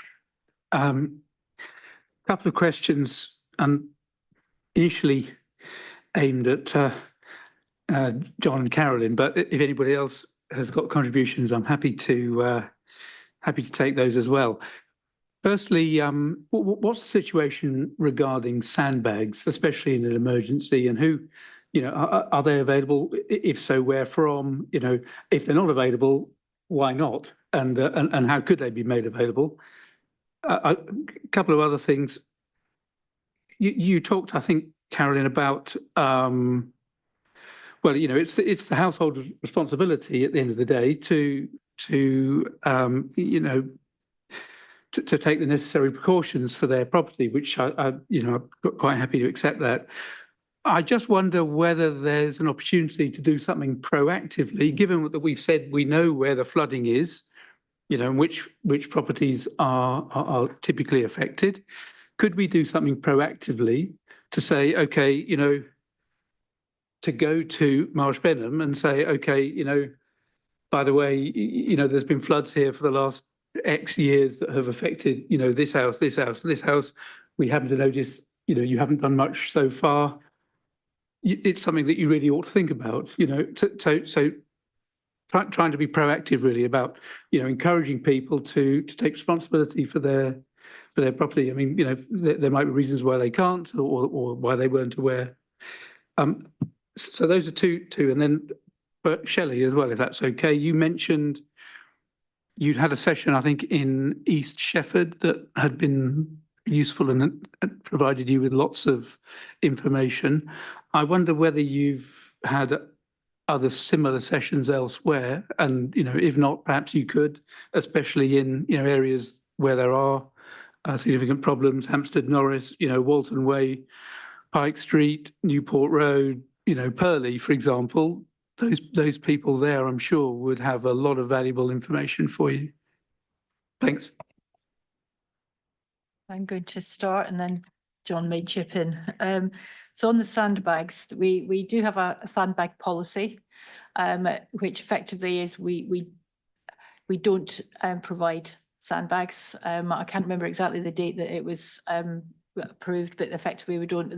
There are some exceptions, but they are very limited exceptions.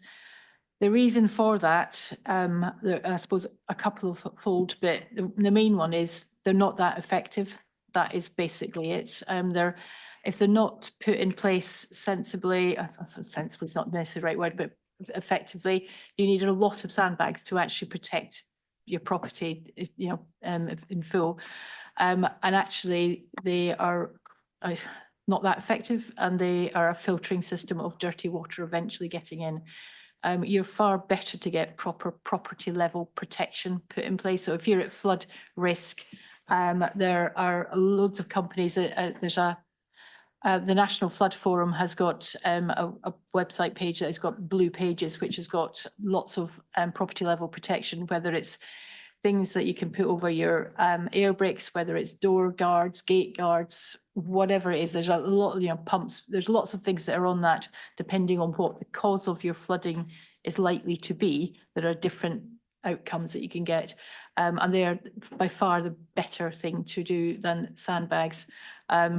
They're on top of that, they are very expensive to put out. They're expensive, hugely expensive to bring back in again. They are effectively contaminated waste. So that's not the reason not to do it, isn't that? But the real reason, the main reason is they are ineffective in what we're wanting. If people are at risk, and people generally know they're at risk of flooding, there's a dirty great big river beside them or something of that nature, then you should look at it. You can look at the Environment Agency's website and check to see if you're at risk of flooding, and take appropriate action.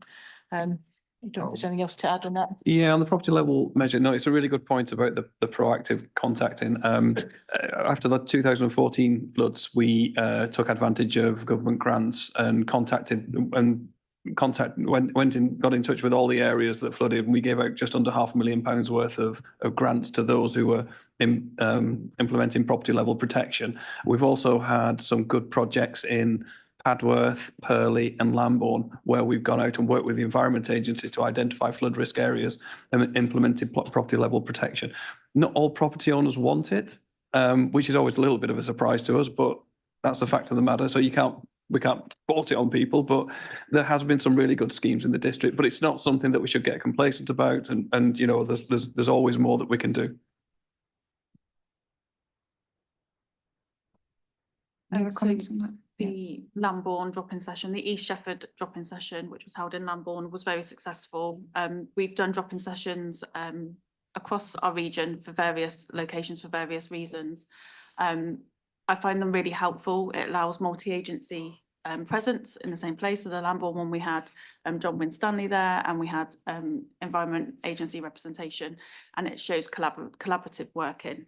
I'm more than happy to hold these sessions anywhere that wants them. So if you have a community that you know would like to have a drop-in session, I'm more than happy to facilitate that. They do take a little bit of planning, and I do ask that you come with a location where we can hold it, so a parish hall or community hall, but they are really useful. It really gives us an opportunity in Thames to educate on groundwater, the risks, the issues that our customers face and we face, and it also allows us to deliver our bin it, don't block it message as well. I find it incredibly helpful. So please, if you are aware of any communities that would like it, we are more than happy to come out and do that. In terms of Hampstead Norreys, we did attend a meeting. I think it was May, June time. This year's gone so fast, so excuse me if I've got the dates wrong. But we went to a parish council meeting. There was quite a few attendants as there, and again, more than happy if you've got a local parish council or a flood forum. Like I said in the presentation, we'll attend them where they exist. So let us know if you do have one, and we'll be more than happy to come out. In respect to Purley, it's not an area that's on my radar in terms of the network side of the things. I know, and Denise has just highlighted to me that there's a river flooding, it's predominantly river flooding out there, and it does impact our pumping station. So I will speak to our pumping station team. But again, if you'd like a drop-in session, more than happy to come in and do a drop-in session or attend a parish council meeting. And I would just emphasise that the meeting we had back in May in Hampstead Norreys was extremely useful. There were people there who'd been flooded, had sewage discharges into their gardens. The flood warden was there, the parish councillors. I was there as ward member as well, and it was extremely useful. So I would recommend to any member to liaise with their parish councils, liaise with their flood wardens, and see if there's an appetite to have a meeting like that, because it was really invaluable. Thank you. Councillor Coyle. Thank you. I had a couple of questions, which I think are probably for Maddie, for the Environment Agency, and possibly also one, I think maybe for John. There were some questions posed before the meeting. I think I can see the answers from Thames Water to ones that were directed at them, but there were quite a few from, I'm a Streetler in Basildon ward, which encompasses Streetley, and there was flooding in my ward, and I think quite a lot of the questions there were posed of the Environment Agency. So if you don't mind, I just wanted to pick up on the specifics of a couple of those.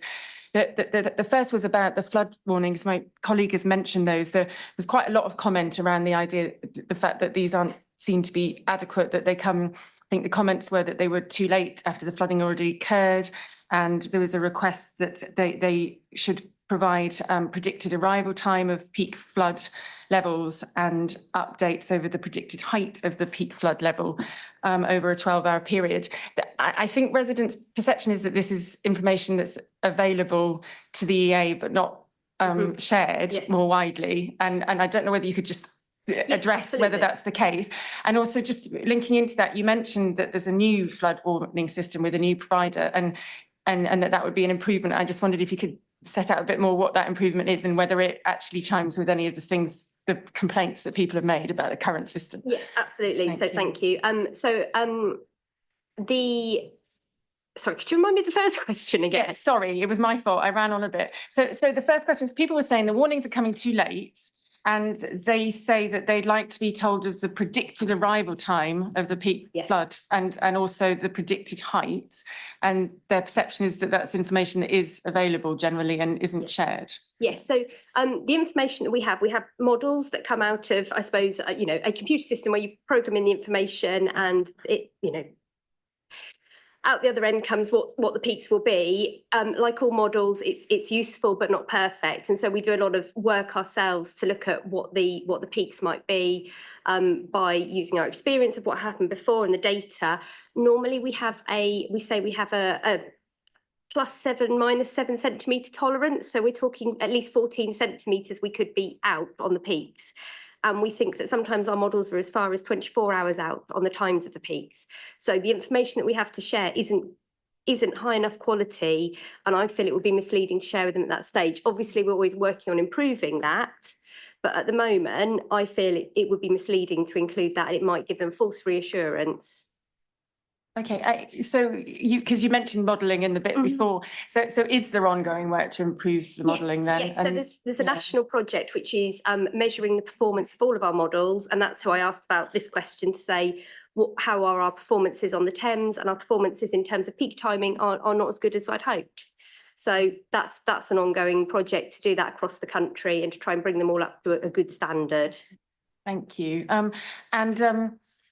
So the new system, bearing in mind what you said about the modelling, which is going to take time, what will the new flood warning system offer? So the new flood warning system won't offer any improvements in terms of that element of it. What it does do is, we talked earlier, and one of the councillors asked earlier about people being aware of their risk and understanding what the risks are. We know that when people sign up for flood warnings, that's a really good opportunity to talk to them about that.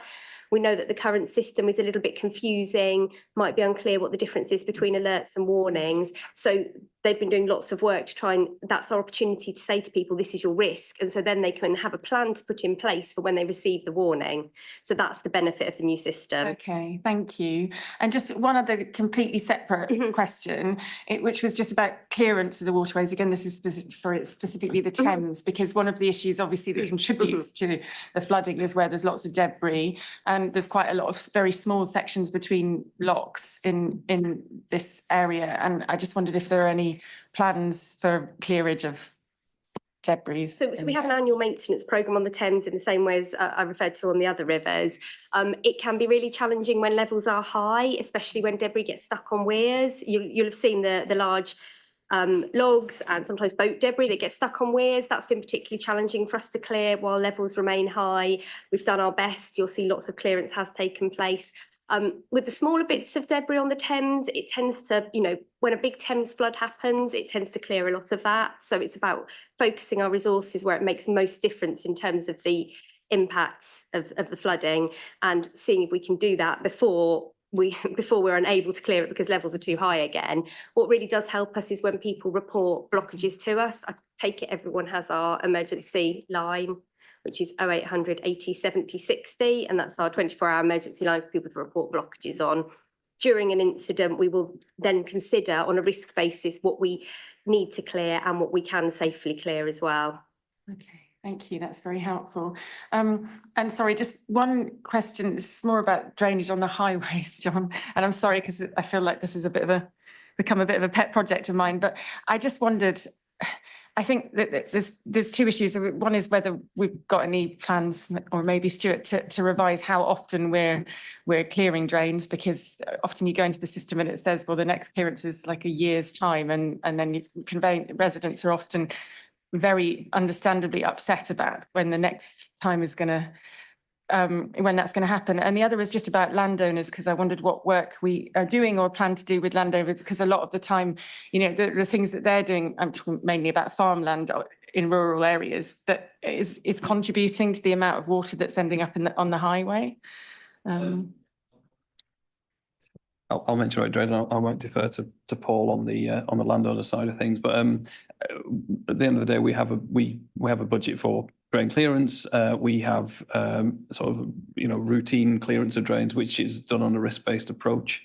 So it depends on the type of the road, the amount of, so we surveyed all our network a couple of times just to understand how quickly the traps fill up. And we try to, cut our cloth accordingly in terms of the budget and the risk on that particular road of water ponding there. That's all I can really say about the gully emptying. We will try and, if there is an emergency situation, we will try and respond and clean the gully out. But by and large, we have a set routine that we must stick to, really. And I know that's probably quite frustrating, but we have to be mindful of the budget that's available. And you're up for that with it, yeah. Yeah, just to add on to that point about the gullies, we do, when the reactive team go to investigate an issue which has been flagged up to them through inquiries, they do sometimes update the frequency. So if they think that that is a particularly problematic area, they might increase the frequency to a more, to say from an annual to a 6-monthly schedule. In terms of working with landowners, massive challenge. West Berkshire, as everyone's aware, very rural area, lots and lots of landowners who occupy land which sheds runoff towards highways. They have ditch networks. We try to work with landowners. There are powers we can use to hold them to account, but our first call of action is always to try and liaise with the landowners, work with them, notify them of their responsibilities if they have ditches, to make sure they're clear and to try and protect the highways. Usually that is successful. There are a few cases where we are having difficulties with problematic landowners, and we are trying to, we are going to potentially start flexing powers if it comes to that in the future. But again, our first call of action is always to try and work with them. Thank you. Councillor Reid and then Councillor Shakespeare. Thank you very much, Chair. So my first question, well, I suppose observation, is to the Environment Agency. And it's really good to hear that the Environment Agency is gaining some teeth. So thank you very much and for giving us that briefing. I'm not an expert in statutory regulations or anything else, but it's my understanding there hasn't been an Environment Agency response to Section 18. I was just wondering what are the changes since 2014, 2017 that are in that area? I don't know. Yeah, thank you. I don't have that level of detail with me in briefing today, so I'll need to take that one offline. Okay. I suppose the other question now, we've got a change of administration at Westminster is, and you were saying you were going to get an increase in funding. Any likelihood of when that's going to occur? Is there anything, are we going to find out in the budget, or is it going to be a future budget? No, the increase in funding has already been confirmed. So the government has committed some additional government grant to support enhanced enforcement activity with water companies. So that is effectively government grant that we can use on a risk basis. And the government also approved earlier this year, for the first time in some years, significant increases to our permit charges for our water quality permits. So where we consent discharges to the environment. So those charges have gone up quite significantly this year. And that's also provided additional income through that charge route that we are currently investing in the 5 new teams that I referred to in my update. So in terms of both the grant in aid and the charge increases, those are both already online, and we are increasing our capacity to spend that money. Fantastic. Thank you very much.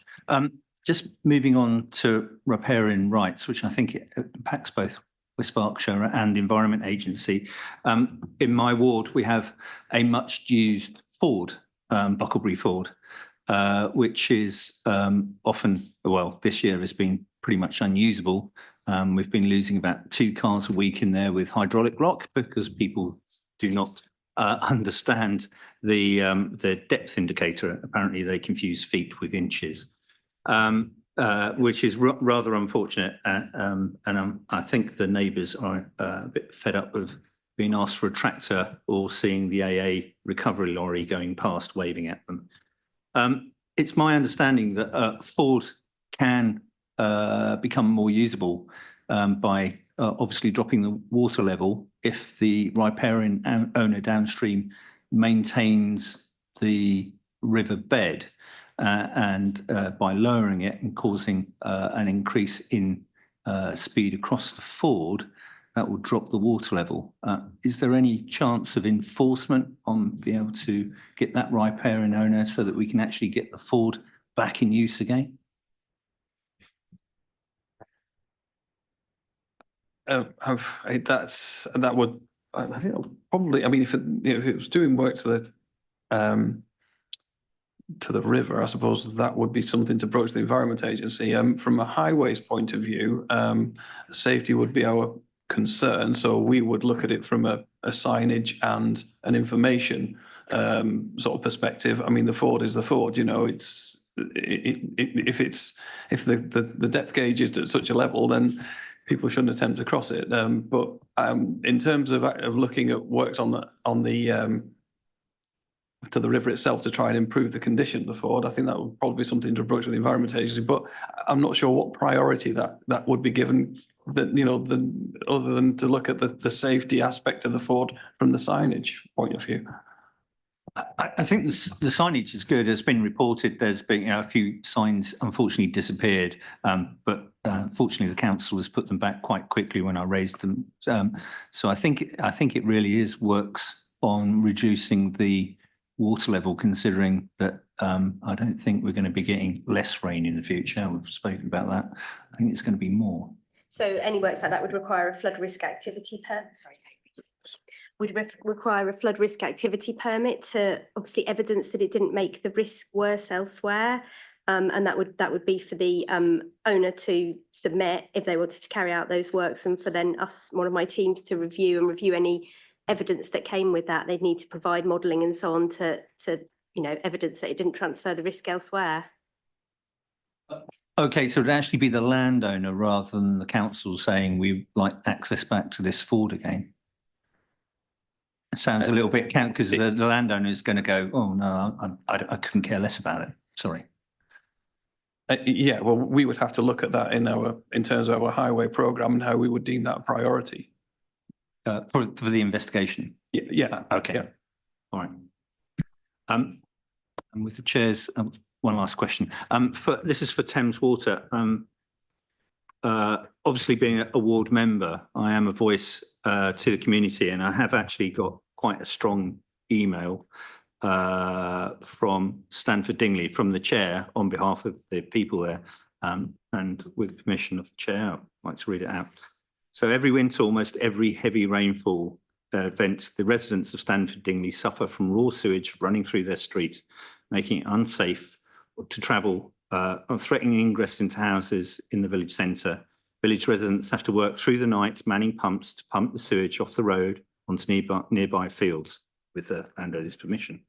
Moreover, despite being told what the issue is, and this is corroborated by telematic data, time and money has been wasted on trying to go for low-hanging fruit and band-aids.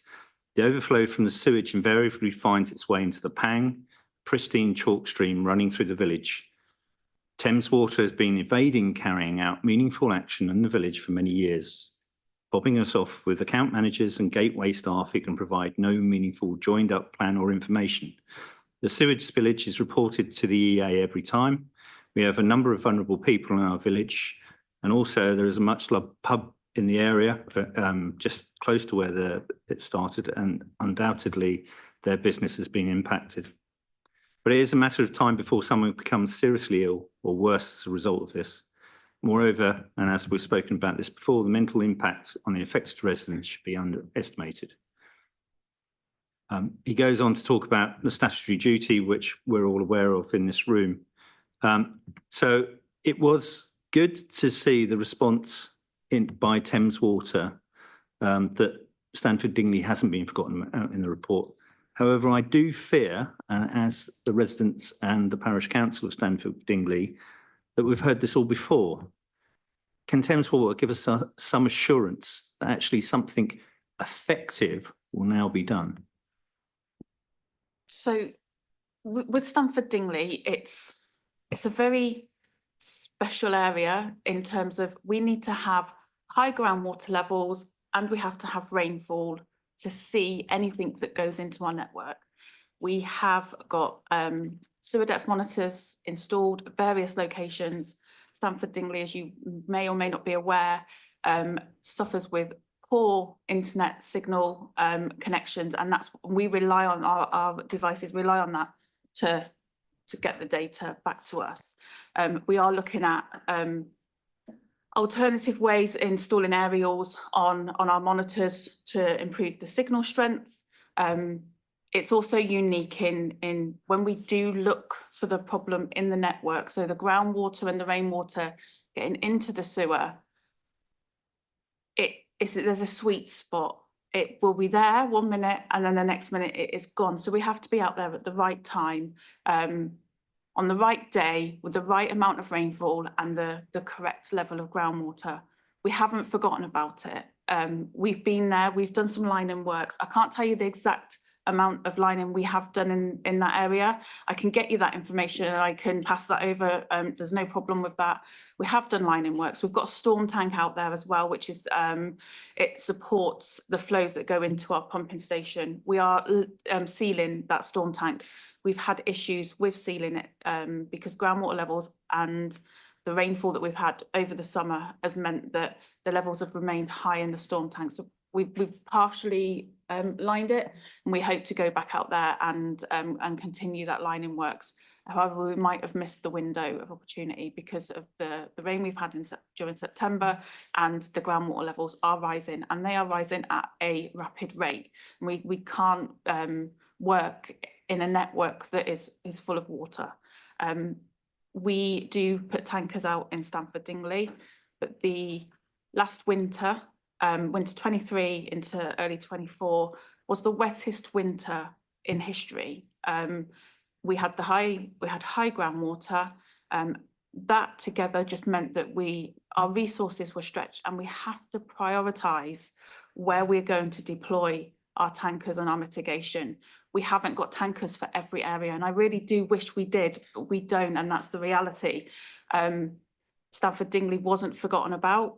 The impact out there, yes, we are polluting, but we would rather pollute than internally flood customers' properties.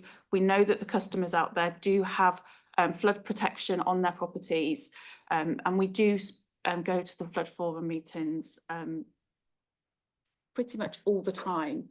So Denise is going to press a button ready to go. Sorry. It's Denise Kinsella, I'm customer manager with Thames Water. Stanford Dingley is somewhere that we've always known about and we have dealt with. We've never forgotten it. It's just always been a more difficult one to understand what the cause is. Over the years, we've done sealing and the exact lining. The lining that was done last year was from the pub down, right the way down through the village to just about where our pumping station is, and we sealed all the manholes all the way down. Historically, I know we've done other lining that's gone down past the other pub. I can't think it's at the crossroad which way that goes to, but we've done lining down there and sealing manholes previously before. We've done investigation work up in Frilsham before and looked how it goes across at the top, I think the Yattenden estate. We've never forgotten about it. We've always been trying to find that what is, it's like the tap turns on and disappears again. We've been trying to find that, but what we have found, where we found stuff, we've done lining and we've kept doing that. We won't forget Stanford dealing. I've had many meetings out there with many different parish councillors out there, different ones over the years, and dealt with Stanford Dingley for many years. Okay, thank you. I'm going to move on now, if that's okay. I'm conscious of the time, and I want to allow non-members of Scrutiny Committee to ask some questions as well, should they wish to. So I've got 4 people left to speak. Actually, I need to bring in Matt after the others. Just make that correction on there. I would like to allow our flood wardens to start asking questions from 8:45 at the latest, if that's all right. And that will then give us an hour and a quarter for them to have sufficient time to ask their questions. So I'm very briefly going to ask some questions now. Councillor Shakespeare, apologies, I'll come back to you when we've got through the members of commission, if that's okay.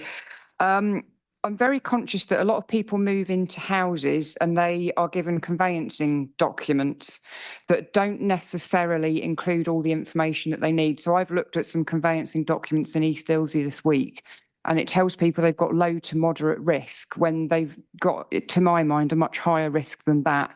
And the documents are not very detailed. Somebody said to me that it relies on environmental agency data that's a couple of decades out of date. I was just wondering if you were able to give us a bit of an insight into that. Thank you.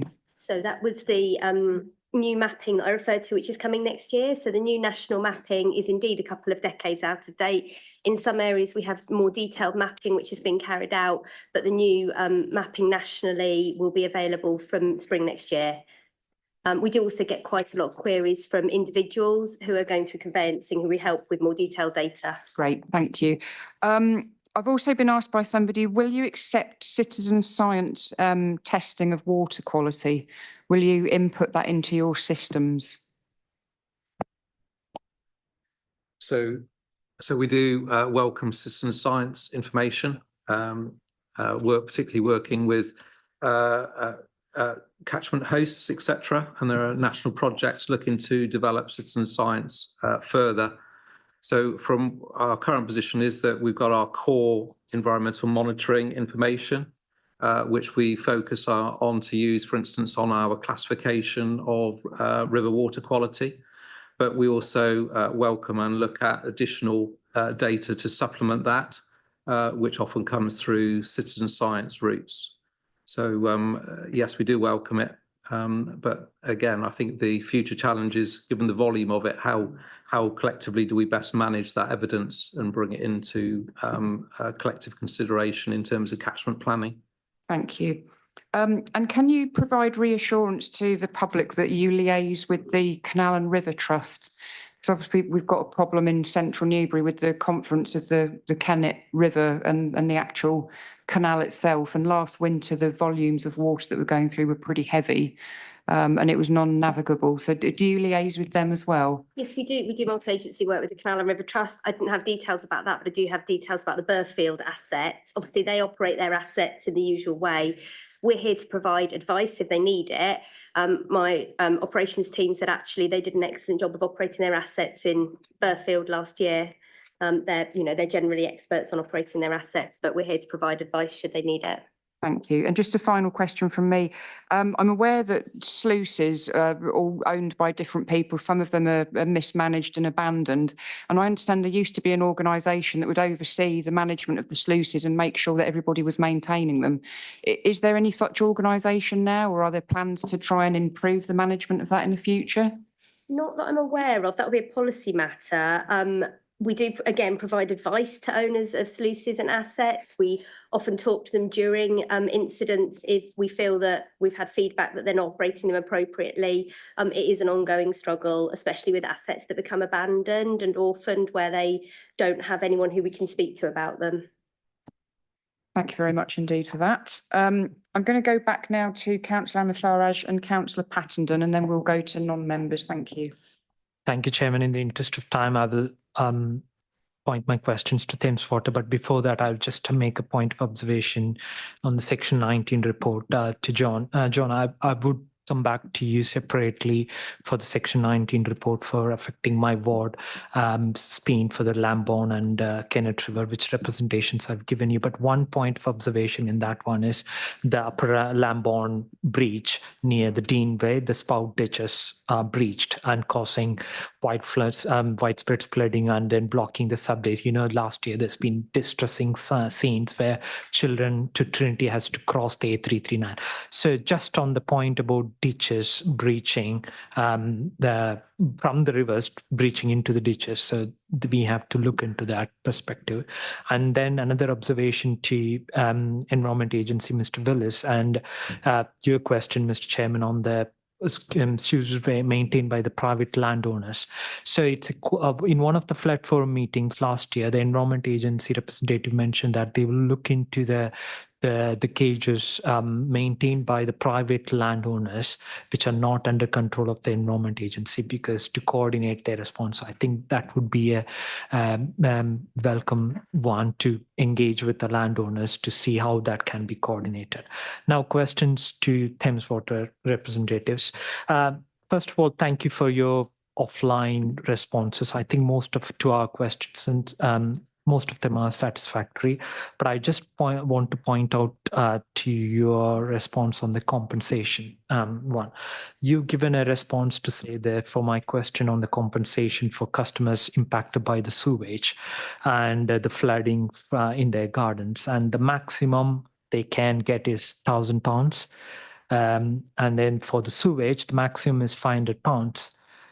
I think considering the sewage impact, the spill in Councillor Gowley's ward in Clayhill, 6 months, more than 6 months, around 6 months, they've been impacted.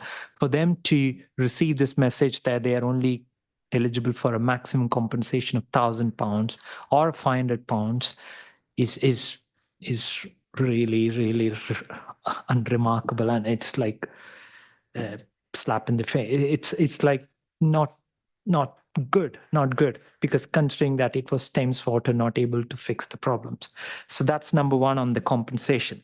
The other point I wanted to make was, Shelley, you mentioned that there have been a number of leaflets, information given out to customers or households. I, for one, I speak for myself, and I know like others would note down as well, that I receive more messages or leaflets coming from Thames Water advertising their schemes or insurance drains ones rather than information about. So something you could go back and have a look at what information is being sent out to customers for the flood related ones. In terms of the other point I want to make was, like, in the recent planning applications we've seen for large developments, either Thames Water is not giving responses or not responding to applications. I could go to the specifics, but I know for sure, because I'm in the planning committee, where we've heard that no representation from Thames Water, no responses from Thames Water for the large applications, or the responses where, yeah, they're happy with that, considering the developments are for some 400, 500 new houses. So how far Thames Water are satisfactorily able to give us that assurance that for such large developments, you are able to satisfactorily tell us and assure us that there won't be any drains flooding or sewers flooding. So number of questions in that, but these are all concerns which is from our residents, and it's just I'm looking forward to see that these things never happen again and taken care by Thames Water. Yeah, thank you, Chairman. Yeah, I mean, just on the compensation one, it's a policy point. I'll take that point away and just have a look into that. So thank you for feeding back on that point. What we've outlined in our question response was our standard compensation for those scenarios. So I will take that away, and particularly in the situations of groundwater flooding where these things can continue for a long period of time. On the issue of planning and growth in particular, so we are not a statutory consultee, so we don't necessarily get consulted on planning applications, but we will get involved in the process at an appropriate stage. And then we effectively, customers have a right to connect, so they will be connected to our waste system. And what we do is obviously we do modelling to understand the extent of that. There's two ways that gets addressed. One is through larger scale modelling that we do with Ofwat, looking at the level of growth that happens to take place in a particular area. And that would lead to investment as we've got going into the next price review period, where we've got significant levels of investment for upgrading sewage treatment works and infrastructure, for example, to meet those larger areas of growth. Otherwise, we receive infrastructure charges that effectively come in, they go into a pot, and then we invest in the sewage network or pumping stations or treatment works. It's largely for network upgrades in order to respond. So we can't stop the planning. Yes, we may come back and provide some inputs around sustainable drainage and obviously limiting surface water impacts on our sewers.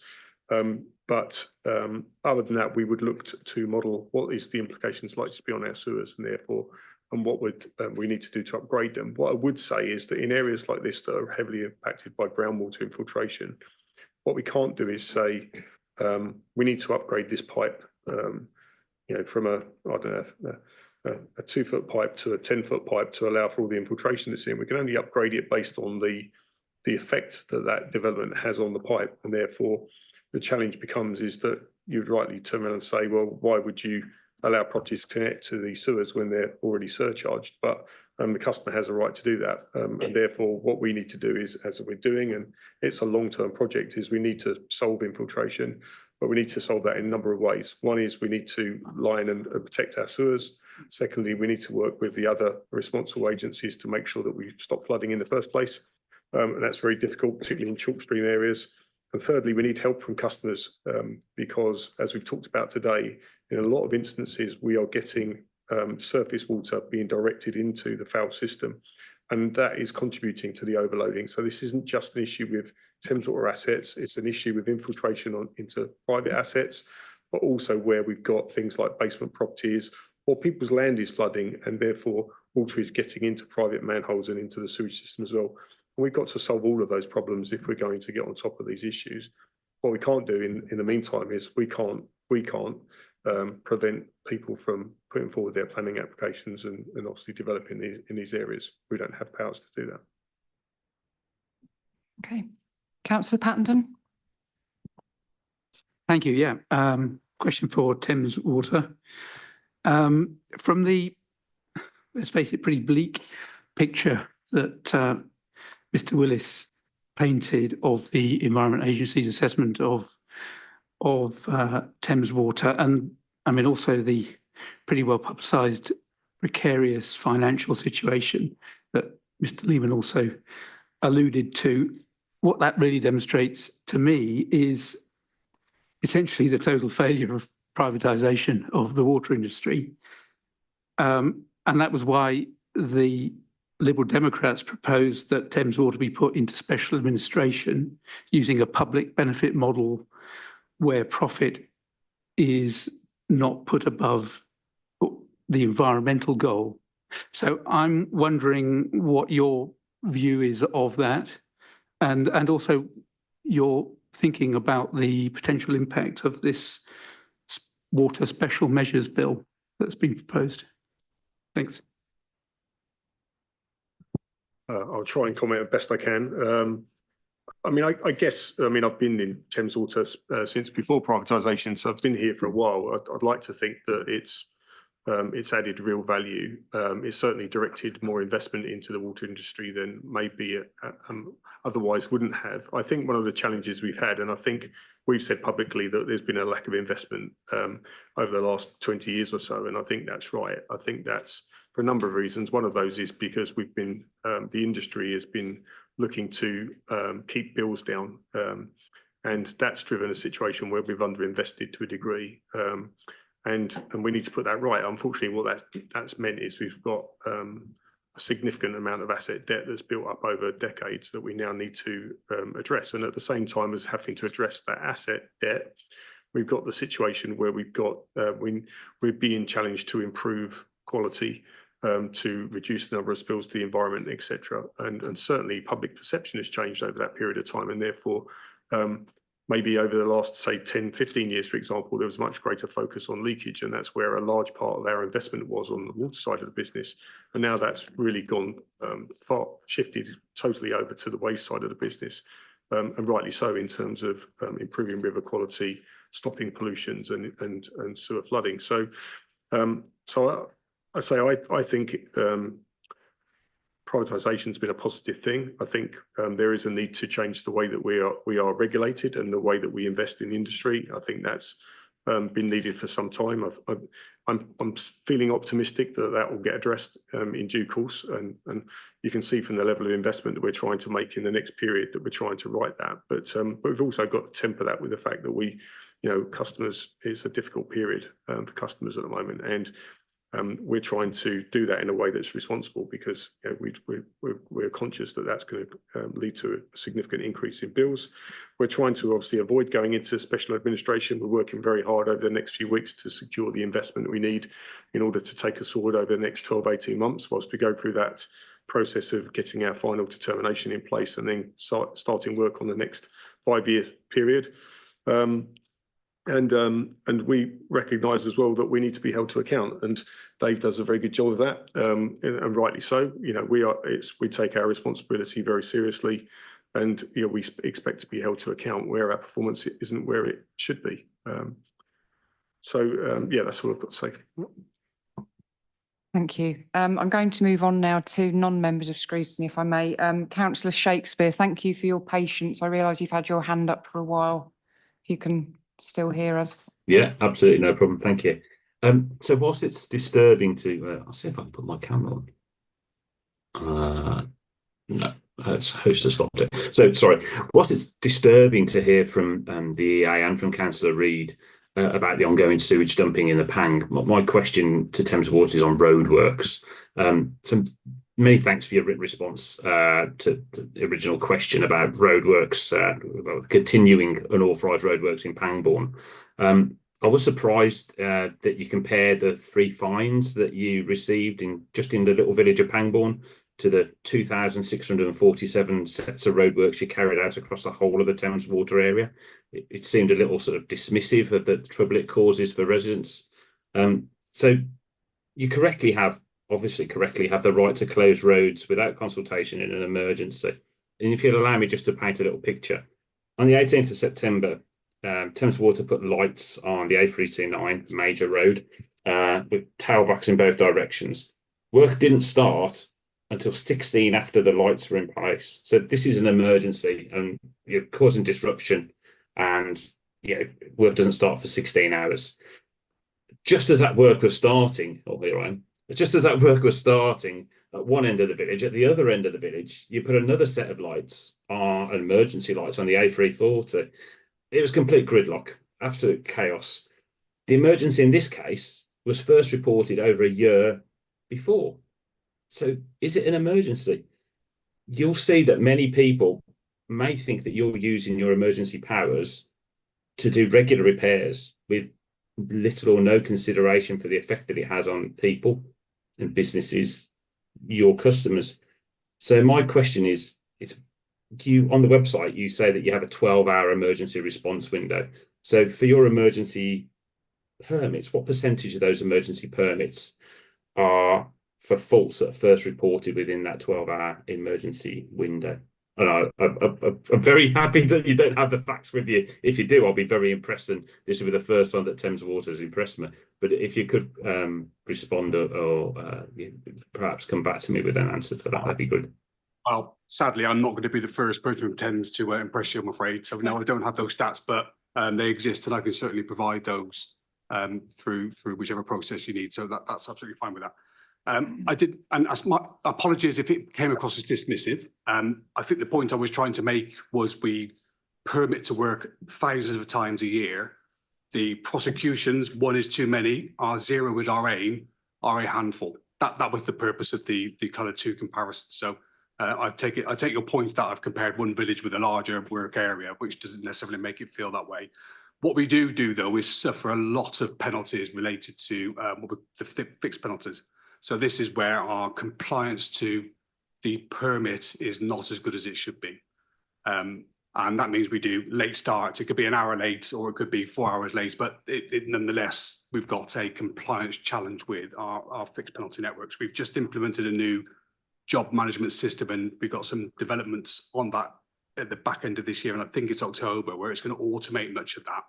So it takes a lot of finger pressing to be compliant, and when you do it 1,000 times a year, a small error rate, that kind of adds up.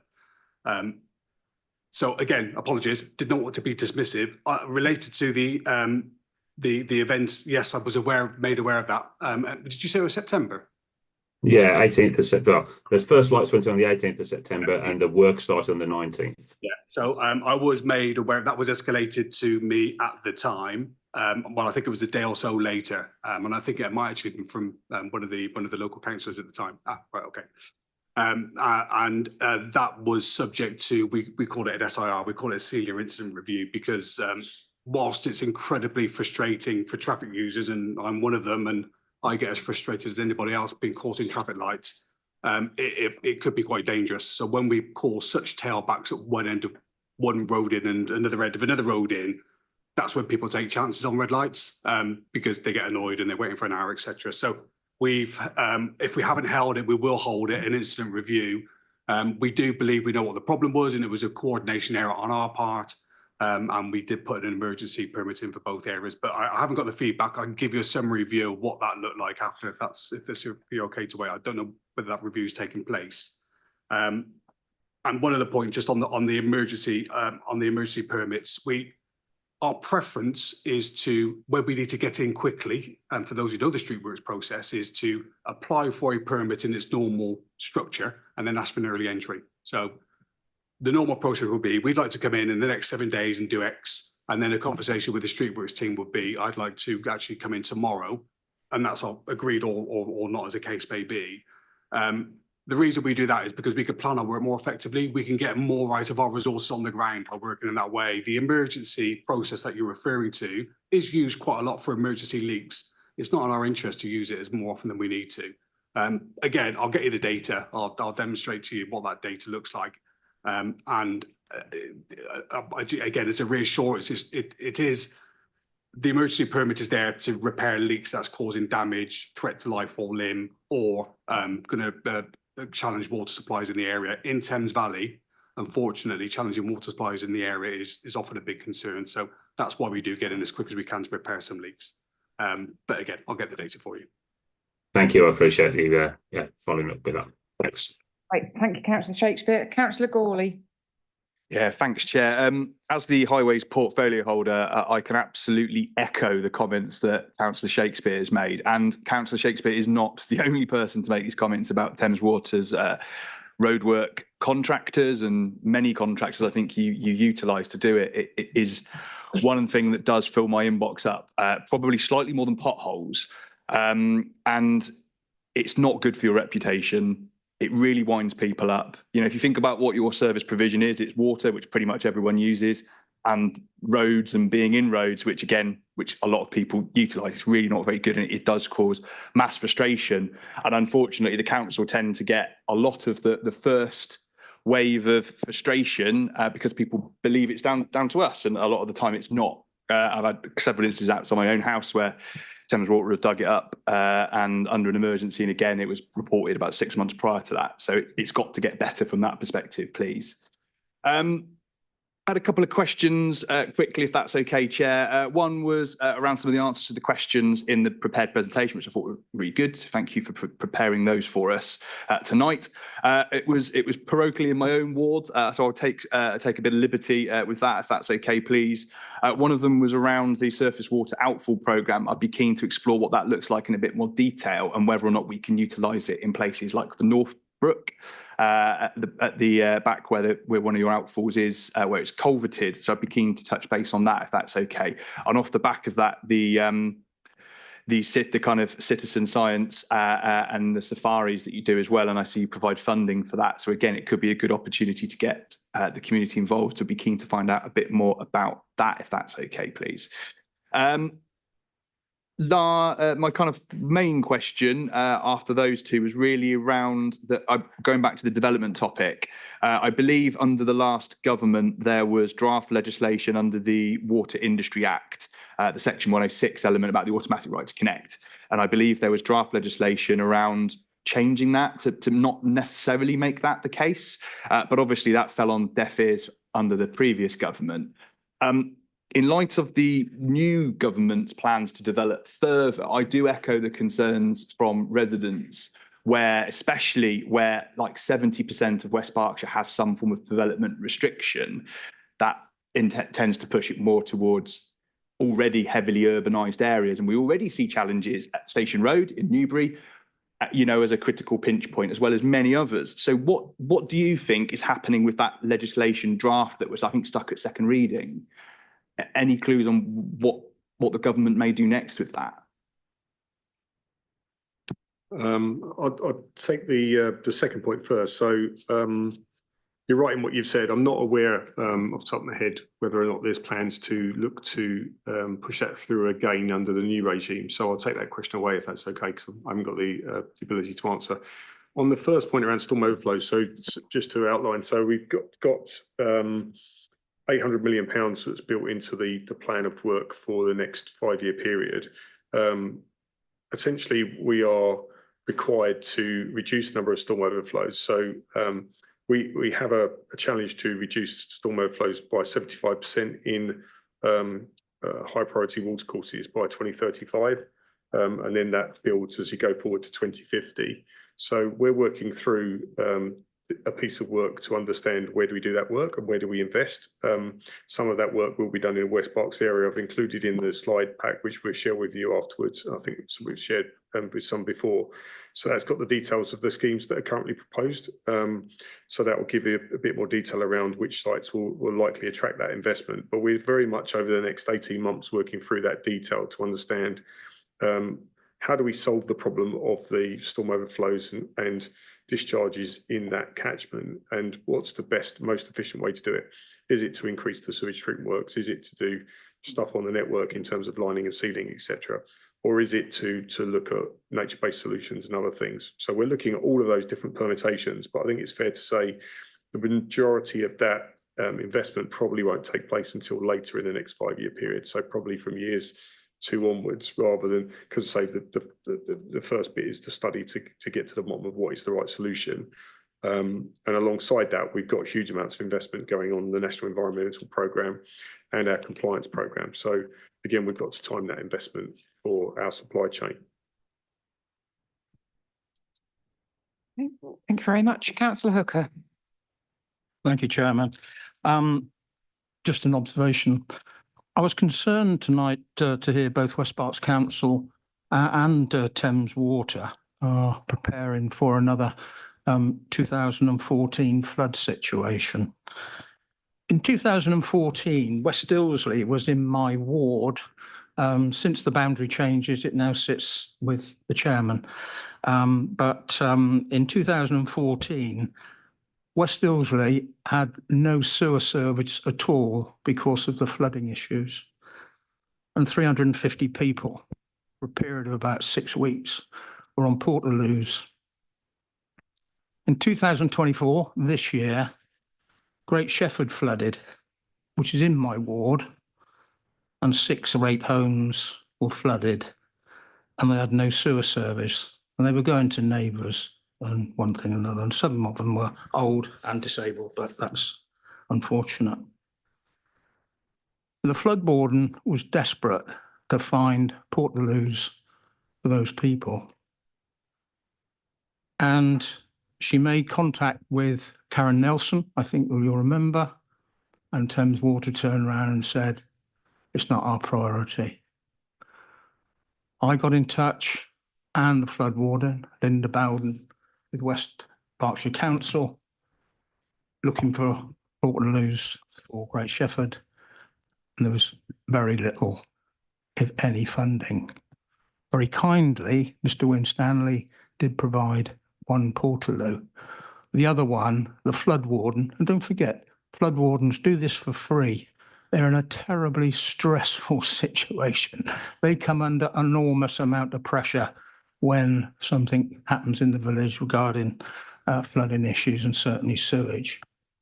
And she went off and hired 1 more Portaloo out of her own money. So my concern is if we've got 2014 situations coming back, and it will sit with our chairman, not with me so much, but I live in West Ilsley. What is the situation of the flood warden if that is the situation that we are flooded and again the sewers go under? Where do we go for Portaloos? Last time I think we had 16, 17 Portaloos for 300 and some odd people. Is Thames Water going to say it's not our priority? Is West Berkshire are going to say, we don't have funding, like we don't provide sandbags. Where does the council or the flood warden go when we're going to subject the West Ilsley flood warden to the same pressures and stress that Linda Bowden experienced in Great Shefford? Thank you. Thames Water, would you like to answer that? Thank you. Yeah, thank you. I certainly understand the challenge. I mean, it's a very difficult issue. We haven't used portaloos in these types of situations previously, and I remember the situation back in 13, 14, and a number. I mean, the scale of the incident was huge. I mean, covering probably thousands of square kilometres. So it was. It put us to you know, we were under severe stress, and there was no way that we would have been able to provide portaloos. Where would we send them to, in the sense that the level of demand was such that we would never have been able to fulfil that demand. And so it's something that we talk about still today around what do we do in those circumstances. We're talking at the moment around, obviously, like I said, plans for what would happen if we get into a similar situation. We don't have a situation at the moment where we're able to deploy thousands of portaloos into a widespread number of areas, because if we saw that in those areas you just mentioned, it will be across the Thames Valley and parts of the home counties as well. So I think it's a challenge that we still need to face into, is to what is the appropriate response in those situations. Where in areas flooded largely through fluvial flooding, groundwater flooding, we do look to the local authorities to provide that support. They're better able to understand the local challenges, provide the support to residents in those areas. Our priority in those circumstances, those extreme circumstances, to try and protect our assets. And the reason we do that is because if we don't, what happens is after the event is finished, the level of pain continues for potentially months afterwards, because our assets become damaged by the floodwaters themselves. And we saw that in a number of instances back in 2014. In a number of cases, we put flood barriers in place to protect sites. But even in the last couple of weeks, we've had multiple sewage treatment works that have been inaccessible. So we can't even get our staff to the sites because of floodwaters. And we've had a number of sewage treatment works and pumping stations that are underwater because of floodwaters. So that's a challenge for us. And so we need to use our resources appropriately. Our priority is to make sure that we focus on keeping our assets running the best we can and protecting them, like I say, because if we have a sewage treatment work that's damaged by floodwaters, it could take us months to recover that situation. And so we need to use our resources in the right way. We're able to stretch our resources when we get into these situations, and clearly we'll be able to tell you that how hard the team's worked over the last 6 months to try and deal with the winter we saw. But if I'm being honest, we don't have the level of resources that we'd need if we saw a 13, 14 situation again. Our resources wouldn't stretch that far, and therefore the difficult decisions we need to make about how we prioritise those resources becomes very difficult. Just trying to be honest. Thank you. I don't know if West Sparks wants to come back, and I'll come back to Mr. Lehman if I may, Chairman. Yeah, obviously it wouldn't normally be a local authority's responsibility to provide portaloos, but I think what we would do is take a view and look at each situation as it arises, as we did in the winter just gone. No, that's a fair answer. I think if I cast my mind back, I think it was Thames Water who provided the portaloos in 14. The reason I asked the question is it wasn't. It was West Berks Council. Thank you. That's the clarification. So the question was, where does our flood warden go to ask for support? If the whole village goes down, it's going to be a sewage problem, obviously.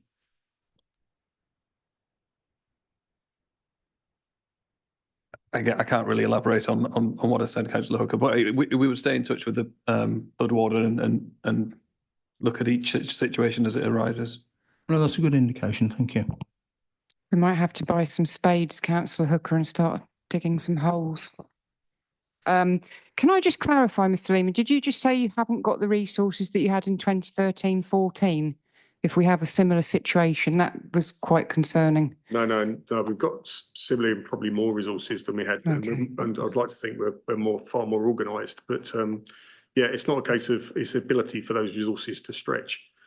So we can obviously bring in third-party contractors when we're affected in these types of situations. The issue is that the whole industry tends to be affected, and we're seeing that at the moment across the country, where the level of tankers we can procure, for example, is limited by obviously the amount of tankers we've got in the country, and where those flooded areas are impacted. Certainly back in 13-14, that was in obviously across many regions. So we will look to prioritise our response. What we're trying to do is be on the front foot so that we can communicate effectively, as Shelley was talking about earlier, but fundamentally make sure we've got our assets protected from flooding. Because even where we'd put in place flood barriers on some sites back in 13-14, they didn't hold because of the extent of flooding that we saw last winter. So we're trying to plan as best we can so we can use our resources the best we can and obviously limit and mitigate against the level of impacts we may see. But say these things, particularly with groundwater flooding, last for months, and therefore it's very difficult. Whereas I guess if we get a flash storm like we did with Henk, we can stretch our resources for a week in order to recover. But when it lasts for the whole of the winter, it becomes much more challenging and much more difficult. Clarifying. Any more questions from non-members of scrutiny? Otherwise, we'll move on to the flood wardens. Okay, thank you very much. We need to suspend standing orders. Can I have a proposal that we do this? Councillor Amatharaj, seconder, Councillor Pattenden, thank you. Right, so we'll suspend standing orders. Previously, when I talked to the flood wardens, I said you could have one question of West Berkshire Council and one of Thames Water and the Environment Agency. I'm conscious that the questions that you came with tonight in your minds may have been answered already. So I'm prepared to allow flexibility. You can still have 2 questions each, but if you decide you want to target them both to the same people, I'm happy for you to do so, because it's not necessary to repeat stuff you've asked before. Paula, I saw your hand. Does that answer? Can you put the microphone on? A point of order on the update from actions from last year. Mm-hmm. On your action plan number 116, in relation to the matter I brought up last year of the Northbrook pollution and flood risk. Councillor Gawley did not update on this part of the action, which is West Berkshire Council have started an initial business case and had initial conversations with the Environment Agency on potential funding opportunities for flood alleviation. Okay, is that one of your questions, or do you want us to cover that because the action? Okay, fine. I'll take your point. Thank you for that. Councillor Gawley, do you want to quickly answer on that particular point in the action log? I think there might have been some confusion because I think 143 and 116 both relate to the Northbrook. Yeah. Okay, sorry. Yeah, so the point still stands. Obviously, since then, we've had significant flooding across the district, as we've discussed this evening, and we will be managing that business case and application for funding in line with the priorities driven out of the Section 19 report. Okay, this is a 17-year-old problem, so it's going in with the 2024 problems, is it? It will be managed in line with the priorities from the Section 19 report in a holistic manner. And as we've spoken tonight, those priorities will come to me to decide in the relevant approach. Thank you. Okay, great. Who would like to go first along the back bench? Mr. Devery, would you like to kick off? Thank you very much, Chair. My name is Peter. I'm from the Angling Trust. My question is for Thames Water. We heard from Thames Water about the millions of pounds planned to be spent on environmental reduction harm from ammonia, nitrate and phosphate overload from sewage treatment works. My question number 34 was about the River Pang, which is Thames Water's chosen catchment-based approach chalk stream for environmental restoration, i.e. its chalk stream champion. I asked about phosphate stripping at Hampstead Norreys and Compton sewage treatment works at the very top headwaters of the Pang, and if, given the citizen science data from the Angling Trust and Action for the River Kennet, which consistently show high phosphate loads, if Thames Water will reconsider their current refusal to implement phosphate stripping in the next 5 years. If phosphate stripping is such a high priority and it needs hundreds of millions spent on it, why is it not being planned for your flagship chalk stream sewage treatment works where they do most damage? And why have Thames Water completely ignored my question number 34? Over to Thames Water. Yeah, thank you. I mean, in terms of the answer, we've got we touched on earlier the National Environmental Programme. So we've got a 5-year plan in order to address a number of areas, including phosphorus removal at a number of sites. For the moment, we don't have plans for the site outlined in your question. But it is something that we'll take away and review Obviously, we've been working on the questions for a couple of days, so we haven't been able to obviously evolve our plan. A lot of that will depend on the level of funding that's made available within our business plan request, and then we will make decisions and reprioritisation as we move forward. What we have to do is make sure that we deliver on the promises we've made around the National Environmental Programme, and therefore those outputs are already defined. So that's why at the moment there isn't a scheme in place in order to do what you suggested. Thank you. I look forward to your review. Thank you. Mr. Hanrahan from Pang Valley, would you like to ask a question?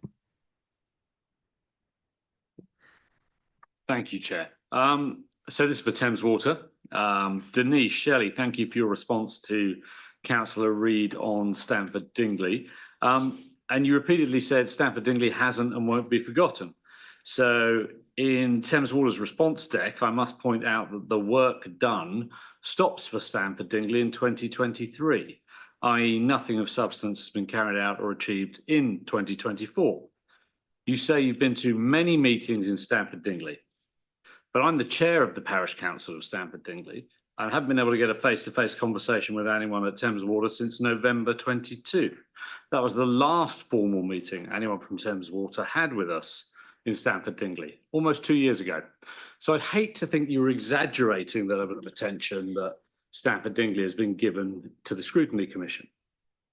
Indeed, since February 24, what direct liaison we did have, albeit it was ineffective, has been removed as a village, and the case managers we have all variously been given, not as a community, but all as individuals, email nonsensical gatekeeping updates and then repeatedly close the complaints despite not having actually done anything. So I note with alarm that nothing is planned in your stated AMP8 budget for works in Stamford Dingley in the response that you sent through, despite you saying that Stamford Dingley hasn't and won't be forgotten. Presumably, there's nothing in the budget because you continue to proactively close complaints for the work in Stamford Dingley without actually doing anything. When will Thames Water recognise the gravity of the situation and put in place a respectful, fit-for-purpose process for properly engaging and not gatekeeping in properly engaging in dialogue with the communities whose lives they are blighting? A one-off drop-in session is one thing, but maintaining an effective collaborative dialogue with Thames Water is impossible. So the question is, specifically for Stamford Dingley, what will Thames Water do next and by when? Please confirm that you do have budget earmarked to solve this issue, contrary to what is in the responses that you've sent through, and that you will commit to an effective dialogue process with the community in Stamford Dingley, starting with immediate effect. Okay, over to Thames Water, thank you. Well, again, I apologise if you feel that we have been ignoring you. It's not something we have been doing. Before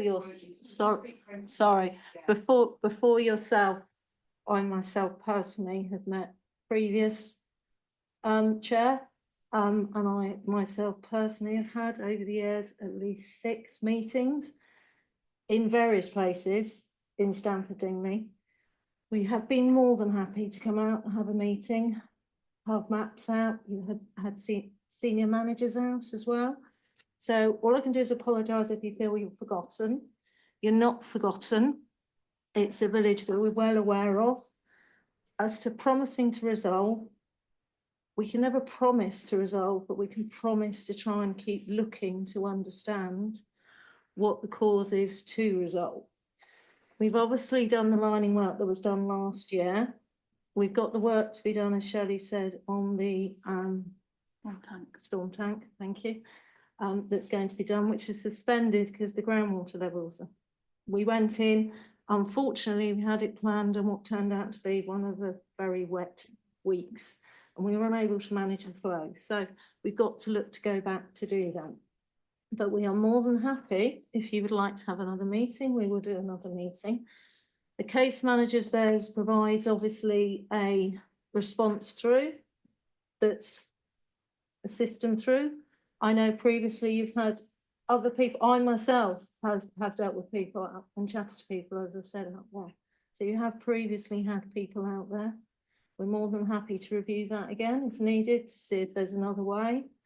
As I said, we do attend an update through the Pang Valley Flood Forum, as we have done for everything since that's inaugurated. We have been attending that and keeping updates going as far as Stamford Dingley is concerned.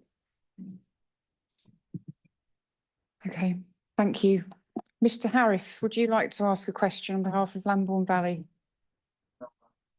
Okay, thank you. Mr. Wright, would you like to ask a question for East Garston? Thank you. Yes, my question, not only East Garston, I also represent the sewage action group for the 3 villages of Great Shefford, East Garston and Eastbury.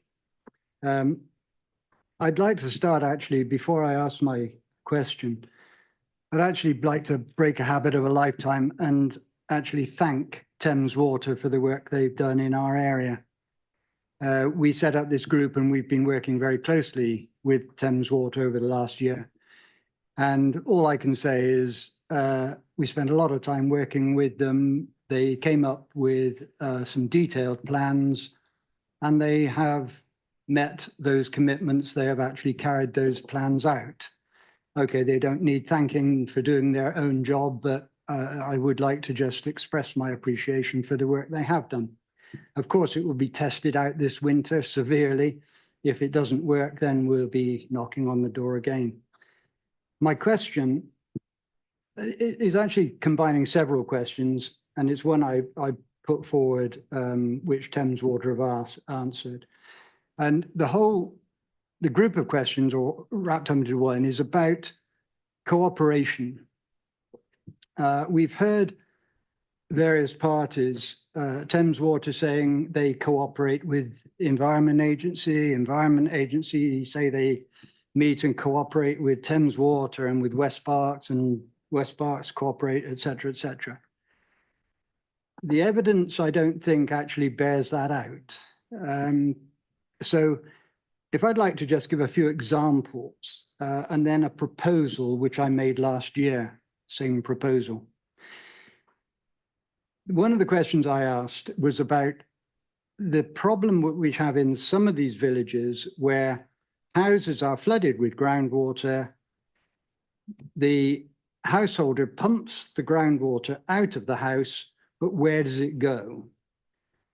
If we've got an imaginary, if you like, case study where the house is across the road from the river. So they could pump it into the river. They're not allowed to pump it onto the highway. They can't put it down the drain because that's Thames Water. The Environment Agency don't like pumping it into the river. So where does the water go?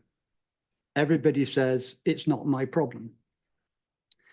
I was at a meeting a few months ago, one of our flood forum meetings, where another issue came up where there was groundwater flooding into the sewers in a number of places. 20 minutes of that meeting were wasted by Thames Water saying it wasn't their problem, Environment Agency saying it wasn't their problem. I can't remember whether John Winstanley got involved in as well. So everybody was saying it's not my problem, and a lot of energy was expended in explaining that.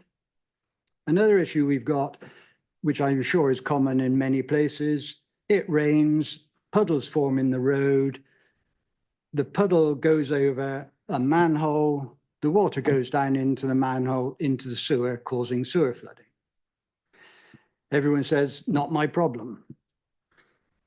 So my proposal, and I suppose to form it into a question, is why can't this happen? Why can't a small, occasional task group be set up with a representative from Thames Water, one from Environment Agency, one from West Berks, and instead of arguing how everyone is not responsible, they should be tasked with coming up with a solution how you're going to solve the problem rather than avoid it. Thank you. I think probably we need all three responsible agencies to respond to that. Thames Water, do you want to start? Yeah, thanks for the question. I think it's a fair point. I think we're trying to work collaboratively. It's complex, it's difficult. I guess we're all governed by our own budgets and our own responsibilities, and it is often difficult to sometimes work through these things and come out with who should do what then? And sometimes I think we all look at each other to take responsibility. So I think it's absolutely a fair comment, and I'm absolutely committed, and I'm sure my team are, in terms of forming those task force to try and work through these issues. But I just want to again be upfront and honest about the fact that we can't always solve all of these issues. We can certainly work together, but I guess in many circumstances it'll come back to what can we physically do and what those constraints are, and then what we're able to do with the funding that's available. And that's what sort of often fights against us. But as we've seen, we've got the will to invest at the moment in a number of these areas, because we recognise that if our sewers aren't working properly, whilst we would say yes, that's partially caused by flooding, and we need help to solve that. But ultimately, our job is to manage sewage services, and the same with water, and we have to take that responsibility on, and we need to try and do what we can to solve those problems. But say they're not easy, and there is no quick fix. But yeah, happy to work in collaboration with the other agencies to see if we can do more in those spaces. Environment Agency, thank you. Yeah, obviously happy to work together. I just thinking about this, I do wonder if there's an opportunity as well for us to possibly bring in Project Groundwater, maybe to help us with this problem. Obviously the DEFRA funded innovation project, and they are the experts in groundwater and are learning more and more about it. So I'd be happy to contact them and see if they can be of use there as well. I think that's an excellent idea. Yes. I was in a meeting this week with Project Groundwater, already discussing these issues already. Thank you. Mr. Yeah, I'm happy to echo that. I mean, yeah, I agree. We do need to work together better. I think we have formed relationships, over good relationships following the winter flooding that we've had. But I think we've missed out an important sort of stakeholder in all this as well. It's not, the three agencies can't solve all the problems. We need help from out there, from residents, from community groups, etc., etc. So there are some problems that the three agencies are just not going to be able to solve. But we'll try to do what we can. I wonder whether we need to think about something then with Project Groundwater and maybe a representative of each of the flood forums, a bit like this evening. Perhaps we don't want to have a 3 or 4 hour meeting too regularly, but maybe it's something that we need to have a think about, because we have the meetings that Carolyn mentioned earlier for the flood wardens, and Thames Water come to the parish councils and so on, but maybe we should get everyone round a table more often. So I think that's maybe a recommendation for us to take away to consider further. Mr. Backus. Yeah, just to quickly add on to that, Project Groundwater already does involve all three of our agencies, and we usually, in every meeting I've attended, there's been someone from each organisation there feeding back some of the outputs which are coming from that project, looking really positive, and will help all three organisations. Would that include everybody who's joined us this evening, though? I don't think it would. I don't know. I know they've been quite proactive in reaching out to stakeholders. Because it's specifically about groundwater, isn't it? I'm just wondering, I don't think it would cover central Newbury necessarily, because you've got more fluvial and surface water. I spent an hour on the phone to Project Groundwater last week, trying to understand why they stopped at Shefford, because we have groundwater issues as we have groundwater infiltrated power systems. All the maps show us with groundwater. We've got groundwater emergence in the North Hills to the north, and they said that the criteria that the upper part of the land board, one of the project team had lived up there, and that is one of their rural selections. Their urban selections, they went for Chalfont, St Peter and over in Buckingham. So we don't have the benefits of being a part of Project Groundwater. So we've got this crazy situation where the small little skint people of Clay Hill and Shawcombe, Donington, are crying out for flood surveys, and then the £1 million properties up the valley are being offered free flood surveys. So I accepted their explanation, but it's a bit disappointing. Okay, I think we should make a recommendation then that the three responsible agencies have a bit of a think about how we could bring everyone together more regularly and make sure that we include Newbury in that as well. But also Project Groundwater, absolutely. Yeah. Thank you for your question, Martin. So moving on, Charlotte, would you like to ask a question on behalf of Action for River Kennet?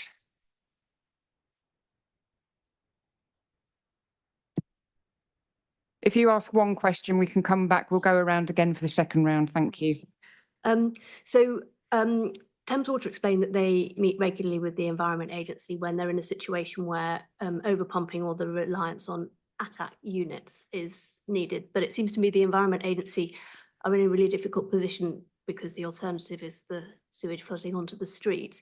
So I'm interested to know that when the environmental rating for the performance of Thames Water is taken into account, is the fact that we're in a position where ATAC units and tankers are being used, is that reflected anywhere? Because it's definitely less good than having a sewer system that works. So I think that's for the Environment Agency.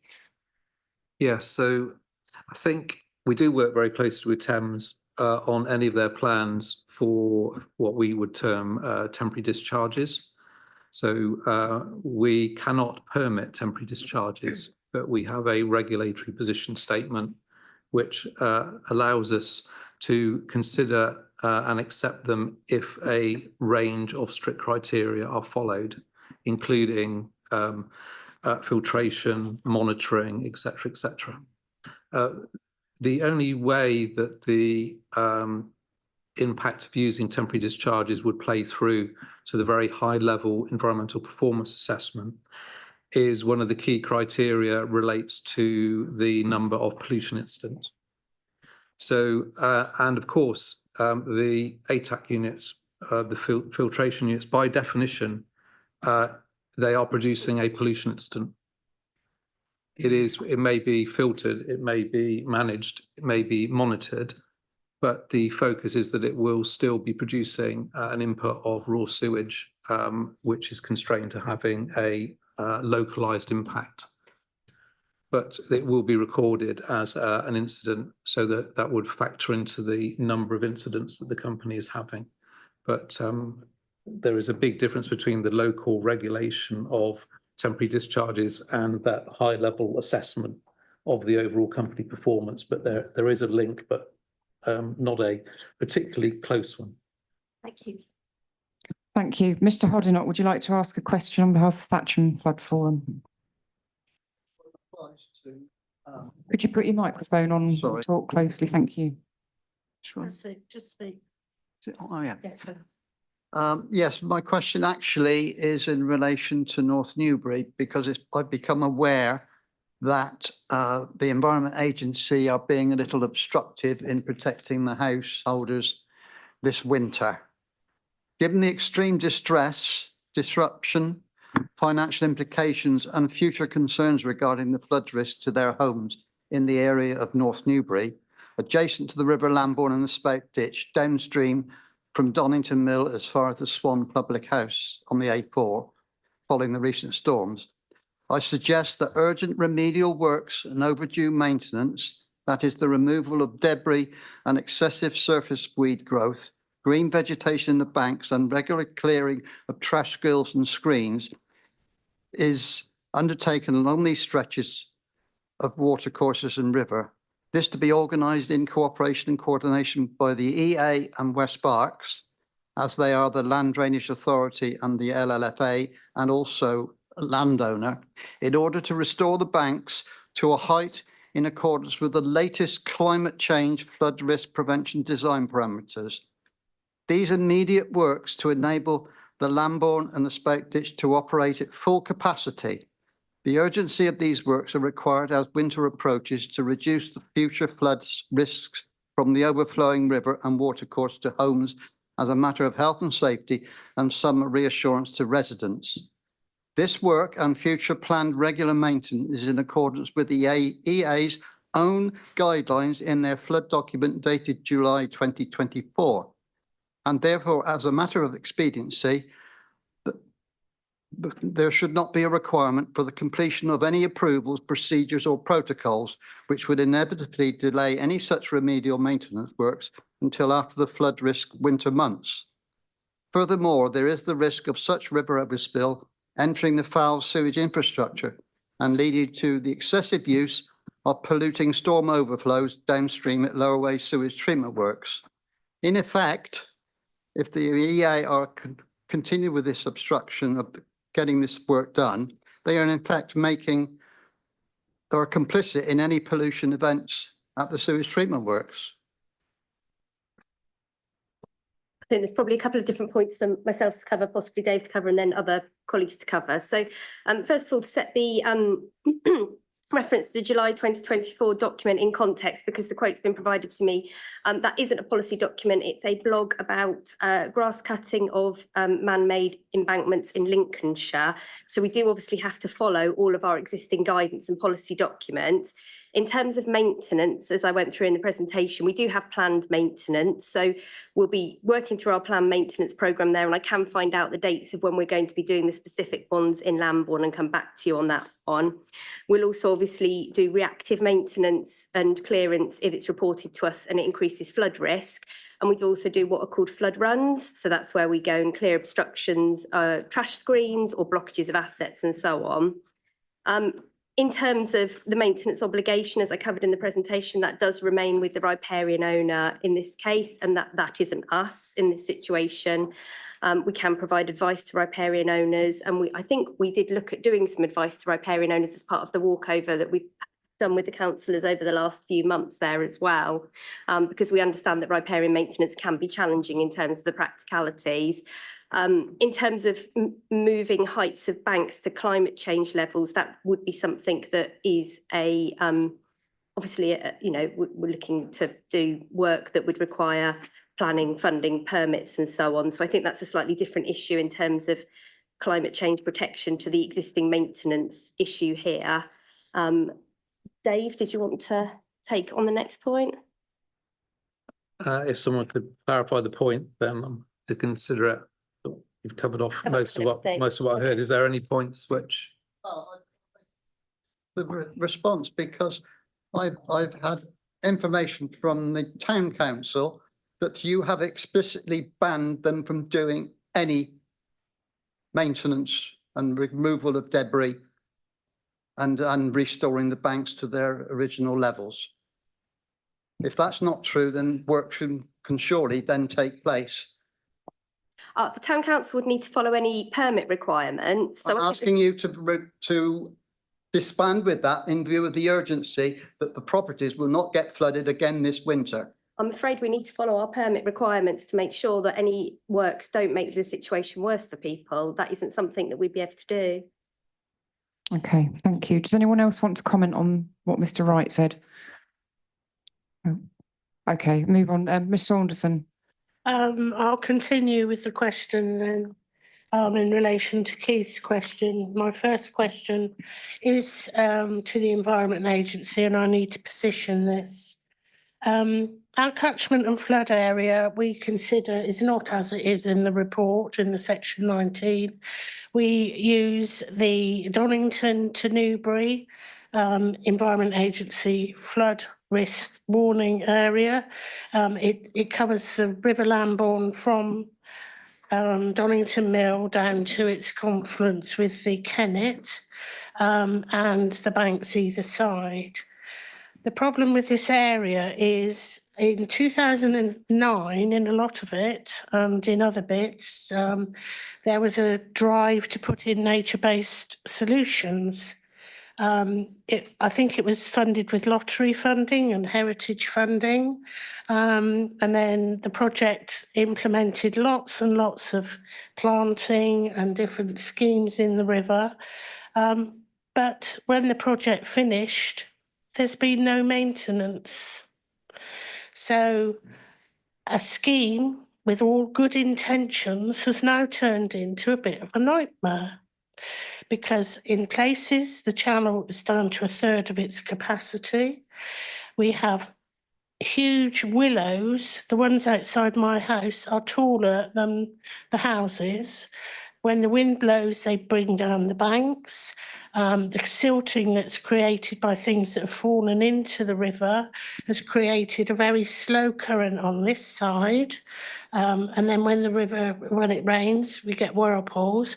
And over the other side, that road, which is again not reflected in the report, was underwater for 53 days out of 90 in January, February and March. It's dead end, it's got bungalows in it, it's got a bedbound lady at the end. So getting her incontinence wear in and out and her carers was a nightmare. I know we have been told that the report has not been updated because it is opinion. I have 70 photos before Storm Henk and 250 photos on here since Storm Henk until the end of March. So if anybody needs evidence, which is all taken on an iPad with locations, time, and place, etc. day, then I'm willing to send 320 videos and photos over.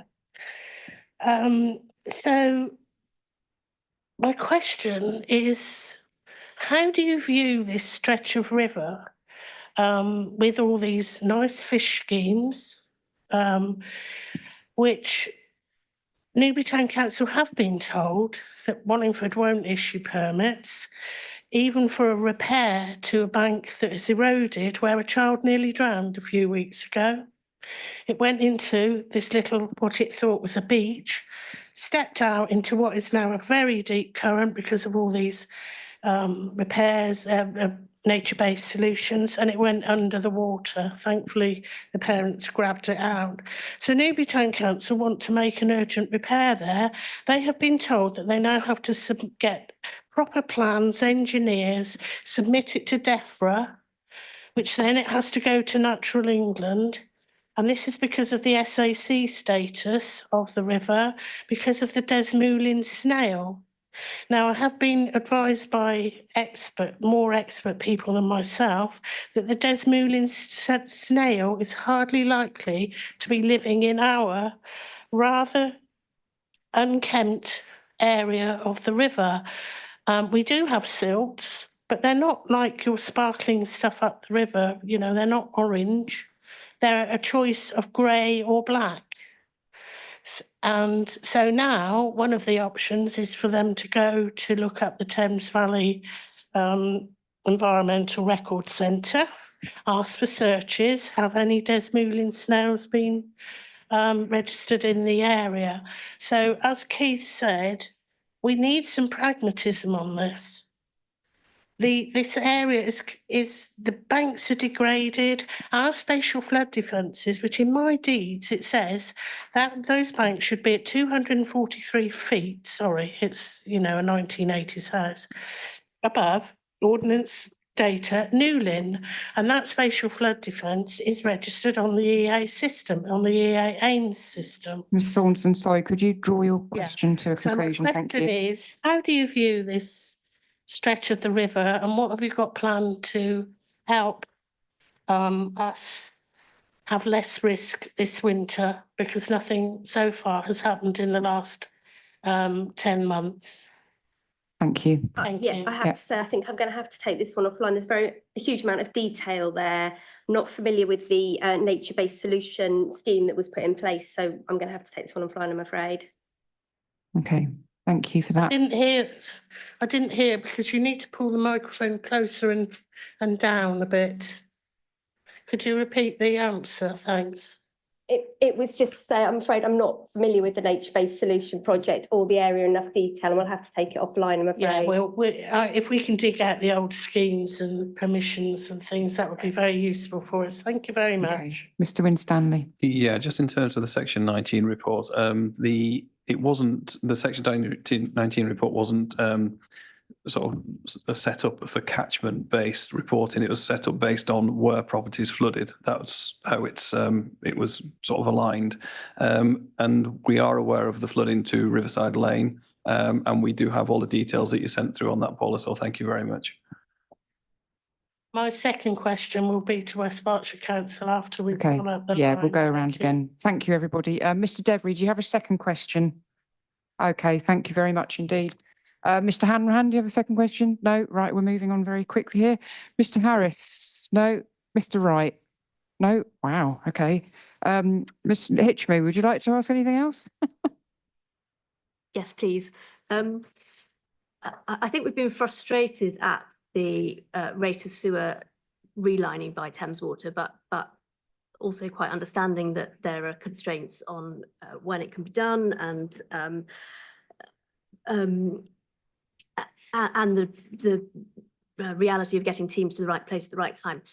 My question is, based on the statement that it's going to take decades to do the amount of relining that is required, what is the lifespan of this leak-tight lining? Is it just a sticking plaster in response to a crisis that will never end, or is this a long-term remedial solution?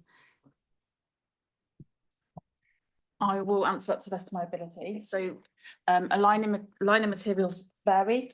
We have different types of liner materials. Oh, sorry, I'll keep this closer because I'm trying to be polite and face you. So there are different types of lining. The materials vary. We expect a lifespan of a liner that's installed to have around 50 years. And that will extend the life of the sewer by 50 years. Now, as I said, each material is different. We have structural lining, we have leak-tight lining, we have lining material that is cured by the UV processes, and how a liner material reacts to groundwater infiltration is very different to how a structural liner will secure and support our pipe if there's a structural failure. So we have to be, with our groundwater areas, we install a leak-tight liner. And we are always looking, as a business, we are always looking at other types of material, other ways to ensure our sewers are protected from groundwater. We have an innovation team that we lean on quite a bit when it comes to lining materials in particular, to ensure that we're getting the best quality in the sewers. Just picking up on a point that you brought up, the process of finding and locating groundwater in the sewer is, and you're correct, we only have a short period of time. There is a small opportunity right at the beginning of autumn and towards the end of spring. Once our sewer is full, we can't see the water coming in, where it's coming in. There have been some rare occasions where we've been able to identify a huge volume of water coming into our sewer. And that was in Walton Way in Newbury, whilst we were fully at full capacity. But generally, we have to wait for the groundwater levels to start dropping, and we have a sweet spot. And we, as a team, monitor the groundwater levels regularly, so that we know that when we're in that sweet spot, and we will stretch our resources as much as we can to carry out investigations in these areas. But groundwater is a huge issue, not just for West Berks, but for a lot of our region in the Thames Valley and in our home counties areas as well. So we have to prioritise where we're going to be looking and where the biggest impact is. The filter units are areas that we tend to focus on because they're the areas where we're having to deploy filter units, and we don't want to be deploying those units, and we don't want to be spilling from our network. Thank you. It's okay. Thank you. Mr. Hoddinott, do you have a second question? Thames Water and West Berkshire Council, particularly their planning department. It's as been said before, Thames Water are not a statutory consultee on all or every planning application. I would suggest that any redevelopment applications, such as so-called windfall conversions of business premises to flats, which will increase the dry weather flow discharge to the sewerage infrastructure be referred by West Berks to Thames Water. So the cumulative impact of these extra discharges can be assessed along with the larger new proposed developments, which, sorry.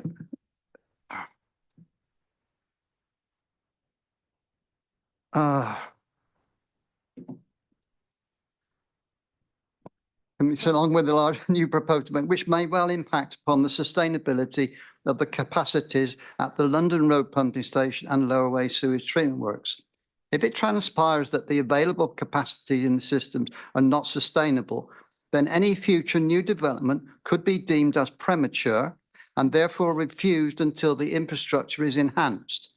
If the developer wishes to proceed with an approval, then a financial contribution towards the infrastructure improvements could be satisfied with a planning agreement to ensure no occupations until the system is enhanced. All the above suggestions are in line with the letter dated June 2022 that I received from the government and a document in the UK Parliamentary House of Commons Library dated the 16th of May 2024. And is complementary to sections 3 and 42 of the 2010 Water and Flood Management Act, which unfortunately was not enacted by the previous government. This document and the letter I received from government infers that the local authority can make planning conditions on new developments where if they were proceeded without those conditions, then flooding and storm overflows are likely to happen.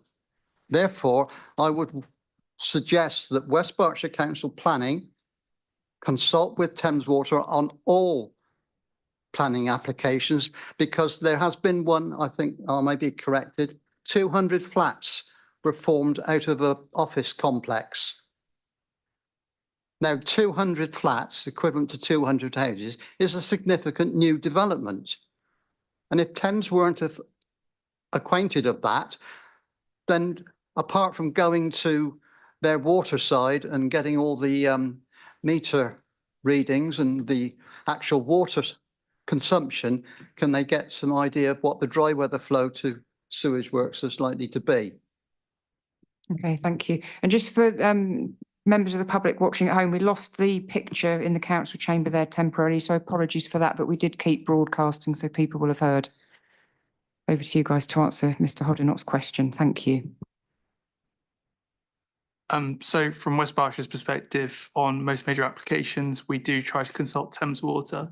Certainly as part of the review process, we often flag up any concerns we have with connections to sewers, and we typically ask for a pre-development inquiry confirming the capacity of the sewer system, which Thames Water would give to the developer.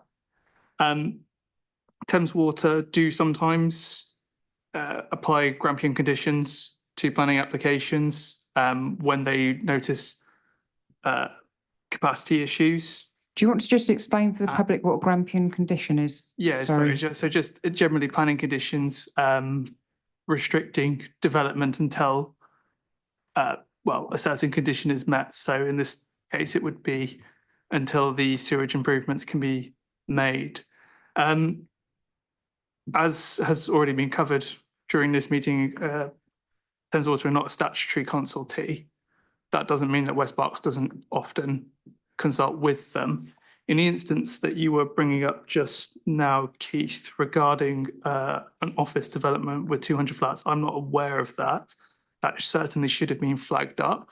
So I'd be interested to hear the details of that. But yeah, I think that covers the matter really. What law would have to change to make Thames Water an automatic statutory consultee on all applications? Because presumably that's something that all planning authorities would quite like to be the case. Yes, I think that would be the Town and Country Planning Act. But when it lists the different consultees, I think Thames Water are only a statutory consultees on something bizarre like mining operations or borehole, sorry, the development of boreholes. Yeah, that would be the piece which has to change, I think. Okay, thank you for that. Ms Saunderson, do you have a second question? I do to West Berkshire Council, but before I do, I have some very positive things to say about Thames Water. With the help of a very, very resilient and vocal group of locals who live in a certain area of my patch, and Councillor Gourley for taking it forward quickly and pressing, and Thames Water, we finally managed to crack another 10-year problem, well, we hope, with the final piece of work, to deal with a certain street's manhole that is like a sewage geyser. So I'd like to say thank you very much to everybody who was involved with that. Now, my question to West Berkshire Council, I did touch on it in my last question. Our chapter 12, we went to significant effort to look at the draft. We had a special meeting of a group of people that will probably more or less become the new steering group for Newbury. And we really can't relate to the map. So unless West Berkshire Council are aware of floodings in along Western Avenue and Almond Avenue, etc., then we don't see why that's the map is shaped like it is. And actually Shaw Parish Council, Shawcombe Donington Parish Council were quite upset at the use of the term Shaw, which includes half of Clay Hill Ward. So we have problems with the chapter. We are looking at the Lambourne lower reaches, for which there is no surface water management plans. There's no flood risk management plan because it's stopped at Bagner. There are no surface water impacted systems plans or research. As far as I'm aware, I've never seen any specific hydrology research. The structure of the chapter does not relate to our 10 to 12 wet spots. And I organised a day where there were visits to 10 wet spots, including councillors and the residents, a whole day. So it's not as helpful as it could be in its current format. The photos, some of them have got no, they're not valid because they haven't got GIS reference. And the recommendations in this chart that I left with some spare ones on the for the councillors over there. 10 are not of them that apply to us are not identified for us.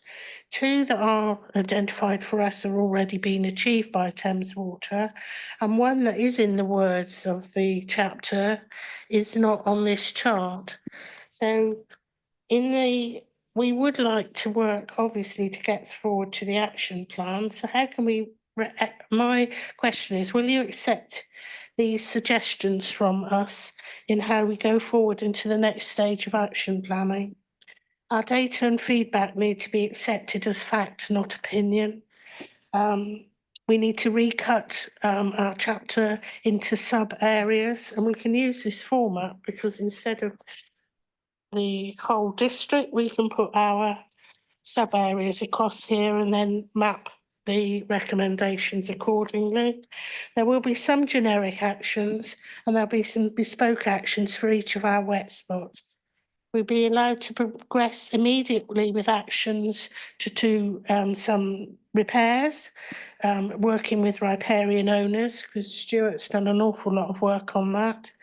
And we work for this next stage slightly more closely with West Berkshire Council, the Environment Agency and Thames Water on getting together the next level of actions.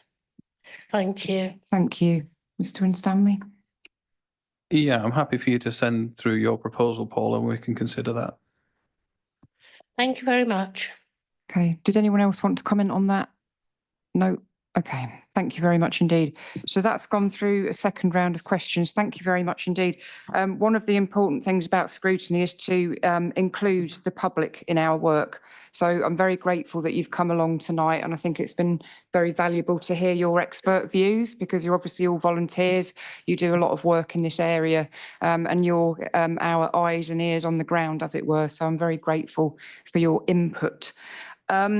Last but not least, we just need to have a think about recommendations. I'm conscious we don't want to go over everything that we've discussed tonight, and Mr. Oliver would have captured very comprehensive notes of what has been discussed. If members will indulge me, I'll just read through a little list of things that I think would be useful as recommendations, and then perhaps you could add anything else in. Some of the questions this evening couldn't be answered. So could I suggest that those of you who need to go away and get extra information, do that and then share it with Mr. Oliver? You have his contact details because he was in touch with you ahead of the meeting. Could I also ask, is everyone who's come along to present this evening happy to have their emails shared with one another? Because I'm conscious that after meetings like this, people go off and think, oh, I wish I could continue that conversation with so-and-so, but I've got no idea how to get hold of them. Is everyone at the front and back happy for that to be the case? If you could indicate if you're not, everyone's happy. Great. So Mr. Oliver's got all of your contact details already. I think we'll share them with everybody, and then anything that needs following up. But I would urge you to also share any follow-up with Mr. Oliver, because we'd like to capture it in the minutes. Something else. Oh yeah. I think if we share the minutes as soon as possible with the members of scrutiny, if you have a read through them and you think there's anything that needs highlighting as a recommendation, if you could let Mr. Oliver know, I think that would be useful, because sometimes stuff disappears into the text of the minutes. I think it would be good if there's any comments from flood wardens on the Section 19 report that after this meeting they feel haven't been captured, that are fundamental factual issues. Could I urge you to contact Mr. Oliver as soon as possible, please? And we will make sure that that goes to Councillor Gawley as the portfolio holder. So he's got the draft Section 19, he's got anything that we think has been missed out. And then when he goes forward to make his individual decision as portfolio holder, he will have the confidence that he's got a complete record of what's been discussed. I think we need to have a bit of a think about how we communicate what happened at this meeting to the general public. I've been keeping an eye on YouTube and there was only about 9 people watching, which is a bit disappointing. I want to make it one of the most popular meetings of the year. So, so maybe we could have a bit of a think about that. Yeah, exactly. I did a video for the West Berks website ahead of this meeting to try and promote scrutiny and particularly promote this meeting. I understand that there is going to be something in the residents' bulletin about flooding, which is great. So if we can have a bit of a think about how else we can promote it so that people go back and watch it. Because having gone to all the effort of all getting around the table together tonight, I think it would be good for people to go and watch rather than having to reinvent the wheel and try and get all the answers to the questions the next time we have any flooding. We had considered having a forum of the responsible agencies and the flood forums. And I think that might capture it all. Oh, the one other thing, for our officers, if you think there's been anything that's come up tonight that you could add to the flooding page on our website, to the Q&A, which is already very comprehensive. But if you think there's anything else that's come up tonight that it'd be useful to put in there to answer people's questions so they don't have to keep coming to you and ask the same thing, I think that's probably worth doing as well. Is everyone on Scrutiny Commission happy with that? Is there anything else specific that you want to make sure is captured in any recommendations? Okay. Councillor Gawley. I know I'm technically not on the Scrutiny Commission, but I wonder if there's a recommendation in there around lobbying central government around better improving the planning process to make water companies, i.e. Thames, a statutory consultee. Yeah. Possibly. Yeah, good idea. Yeah, happy with that. Great. So we don't have to have a vote as such, but we've captured our recommendations. Oh, the only other thing, if there's any presentations that were made tonight that aren't already in the agenda pack on the website, it would be quite good to include that as well. So I think Mr. Winstanley's, Ms. Richardson's presentations, and then we've got a complete record online. And if anyone says to us, where's the documents for the meeting, we can just say, that's the link, everything's on there. Yeah, okay. So just in conclusion, I'd like to thank everyone very much indeed for their time and their patience. I'm conscious it's been a long meeting, but I think it's been extremely useful and educational for everybody. So thank you very much. Thank you to members. Thank you to non-members of Scrutiny who've come along tonight as well. And thank you to the members of the public who've joined us in the chamber this evening and who have watched online. And I will draw the meeting to a close. Thank you very much.